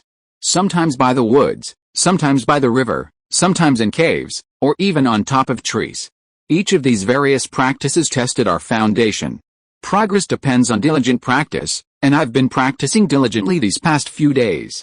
It was already the 5th day after that, during my meditation period, Xingze and I were in a garden near Lumang Mountain. I was sitting cross-legged on a clearing near the grassland, meditating with my eyes closed. I silently chanted a mantra. Beside me, a girl with short black hair was circling around me, seemingly playing with the others. Xingze, like me, had originally been practicing a specific discipline, but now she had abandoned it and was playing with something. Xingze was nearby, oblivious. It was something the young man sitting before him couldn't see, a young girl, 2 heads shorter than Xingze, chasing and playing with her, neglecting her practice. I knew Xingze was circling me, but that didn't matter. Cultivation relies on maintaining a single-minded focus. Xingze didn't say anything, so I didn't need to worry about it. I just treated it as a test and continued my practice. Xingze and the other girl chased each other, laughing and joking. After a while, we concluded our practice and prepared to return to Fengai Dojo. On the way back, I said, Xingze, what were you playing with earlier? I felt like someone familiar was playing with you. Xingze replied, Brother Xingze, I mentioned before that a close relative of yours was with you. I promised to play with it for a while, that's true, but I can't see it. We continued walking, and Xingze said, it's almost time, Xingze. I'll help you remove the black mark on your hand. I looked at my hand and saw that it was still there. Really? Please, there's a reason for that. Yes, Xingze replied. Then we headed towards Fengai Dojo. Chapter 150 Black Mark Removal. At Fengai Dojo, Xingze and I had dinner, and we stopped for a short while thereafter. The sky was dark, the moon shining brightly in the sky. At 7:30 p.m., we began our journey towards Qingfang Hall. Xingze had promised us to come to Qingfang Hall at 7:30 p.m. tonight. Agreed, we made our way to Qingfang Hall within Fengai Dojo around that time. We walked all the way to the entrance of Qingfang Hall, and from the entrance, we could see multiple lights ablaze inside. Deep within, Xingze sat on a cushion, awaiting our arrival. Seeing this, we changed our shoes and entered. Today seemed a little different than usual, a bit more formal.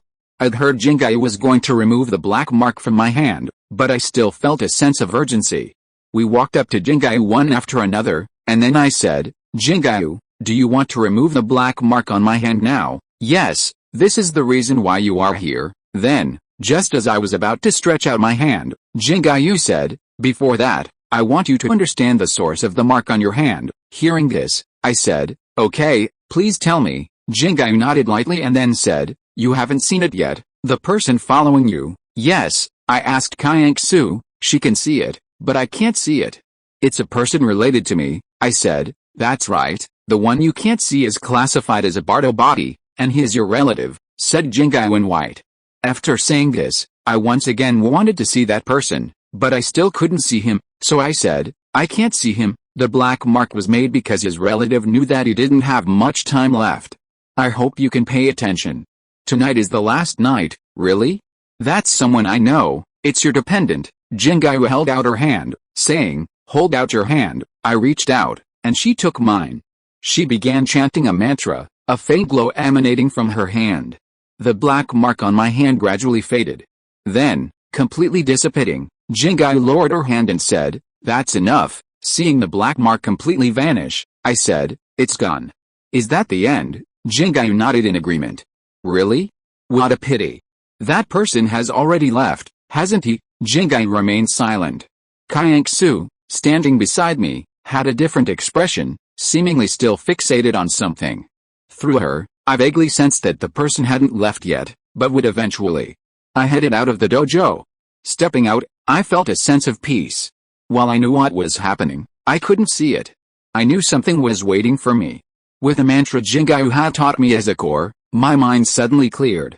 I spotted the figure of a young girl beside a nearby stone pagoda. Is that you? Yes, she nodded. Xingze followed, and seeing a young man suddenly display magical powers, she realized he was following a girl whose mother had died shortly after giving birth 10 years earlier. She had sensed a familiar aura in the young man, and, drawn to his presence, had followed him for a long time. You've followed me for a long time. Now it's time to go, sister. Yes, I'm leaving. Hearing this, I stepped forward and bowed my head, saying, well, your condition is very inconvenient, but as your brother, I'll see you off. With that, I bent down and placed a hand on the girl's head. The girl smiled softly at the warmth, her fascination gone, and as we shook hands, she vanished from my sight. Goodbye, little friend, Xingze said. Seeing this, Xingze realized the matter was over and said, Xingze, your final enlightenment was truly not easy. Yes, it was all thanks to your help, I said. The girl fulfilled her wish and left, and Xingze seemed happier. Another day passed, and I had roughly memorized the basics taught by Xingze. This morning, after breakfast at the Fengai dojo, I decided to stay here to remove the black mark from my hand. This purpose had been achieved, and I had received a special transmission from the Taoist master, Xingze, gaining new wisdom. Following this transmission, I will also practice the mantra according to the proper principles. Xingze, as my teacher of the secret teachings, is also considered a master. Unless there are any special circumstances, I will leave this place today and ascend the mountain to return home. This morning, I packed some luggage and arrived at the Qingfang Hall. After changing my shoes and entering, I could see a few people cleaning the dojo's dirt. Not far away, Xingze was sitting on the ground nearby. A woman in a dark blue robe approached her. Seeing the girl in white standing there demurely, she said, Xingze, I want to tell you something. Although you rise early every day to practice your morning rituals, have you noticed that your room is always a mess when you leave? The person speaking was Xuanhu. Xingze shifted from her upright posture to a respectful, slightly bowed head. I'm so sorry, this isn't just once or twice, it's happened many times. Keeping the room clean should start with you, the dark blue-robed woman chided. Her expression was stern, causing Xingze to rise from her cushion and bow her head in apology. She lacked the authority of a Taoist master. And lately, you've been slacking off a lot, haven't you, Taoist master? After a lecture, Xuanhu passed by Xingze and headed out of the dojo. I entered the dojo after that and said to Xingze, Xingze, you've been working hard too. Being the master here must be tough. Hearing this, Xingze said, well, I don't really want to be Taoist master. Being an ordinary female cultivator is fine, but being the leader means you lose a lot of freedom. She sounded like she was complaining, then whispered, but they all recommended me for the position. I can't help it. I'm not yet of age, so I don't dare say anything. There used to be another Taoist master here, but that person went overseas. To be honest, I'd like someone else to replace me as soon as possible. I see, I said. She said something that really shouldn't be made public. That's right. I still have a lot of areas to improve. Xingze said this. Despite this, she was quite well known in the area, probably due to her innate power and mystique. She was said to be the reincarnation of a previous master. If you don't want to do it, Just refuse, Xingze. At this time, another girl, Xingze, came over and said, "You're right. There's someone suitable here. Let her take over," I said. "Indeed, there is. That would be better. There is someone who meets the requirements," Xingze said. "That's good." Xingze is too young to be a leader, Xingze added, seeming to agree with Xingze's idea. Hearing this, Xingze was silent and thoughtful. After a moment, I said, "I came here today to say goodbye to you. The black mark on my hand has been removed. As for cultivation, if there is nothing special to do, I plan to go down the mountain." Hearing this, Xingze said, "There is no problem anymore. You should practice this mantra often after you go down the mountain." "Yes, I already understand the benefits of this mantra. I will definitely practice it." "Thank you," I bowed to Xingze and said. "Are you leaving now?" Xingze said from the side. She showed a slightly lonely expression. I said, "Well, we will meet again. Your sister will come to see you soon." "Really? Xingze is my teacher after all. She will come if she is free." Hearing this, Xingze nodded and said, "Okay, don't keep us waiting too long." I nodded and said, "Goodbye." Then I turned and walked out of the dojo. At this time, Xingze respectfully said, "Bon voyage, Lord Xingze." Although I said that I hope she will not use honorifics, I am also a person who does not care about trivial matters. I walked forward and walked out of the dojo, about to pack my luggage and go down the mountain. End of this chapter. Thank you very much for reaching the end. Don't forget to like. Looking for more exclusive content and immediate access? Subscribe to our Patreon. Remember, every like, subscription, or donation encourages us to continue. Thanks to everyone. See you in the next video.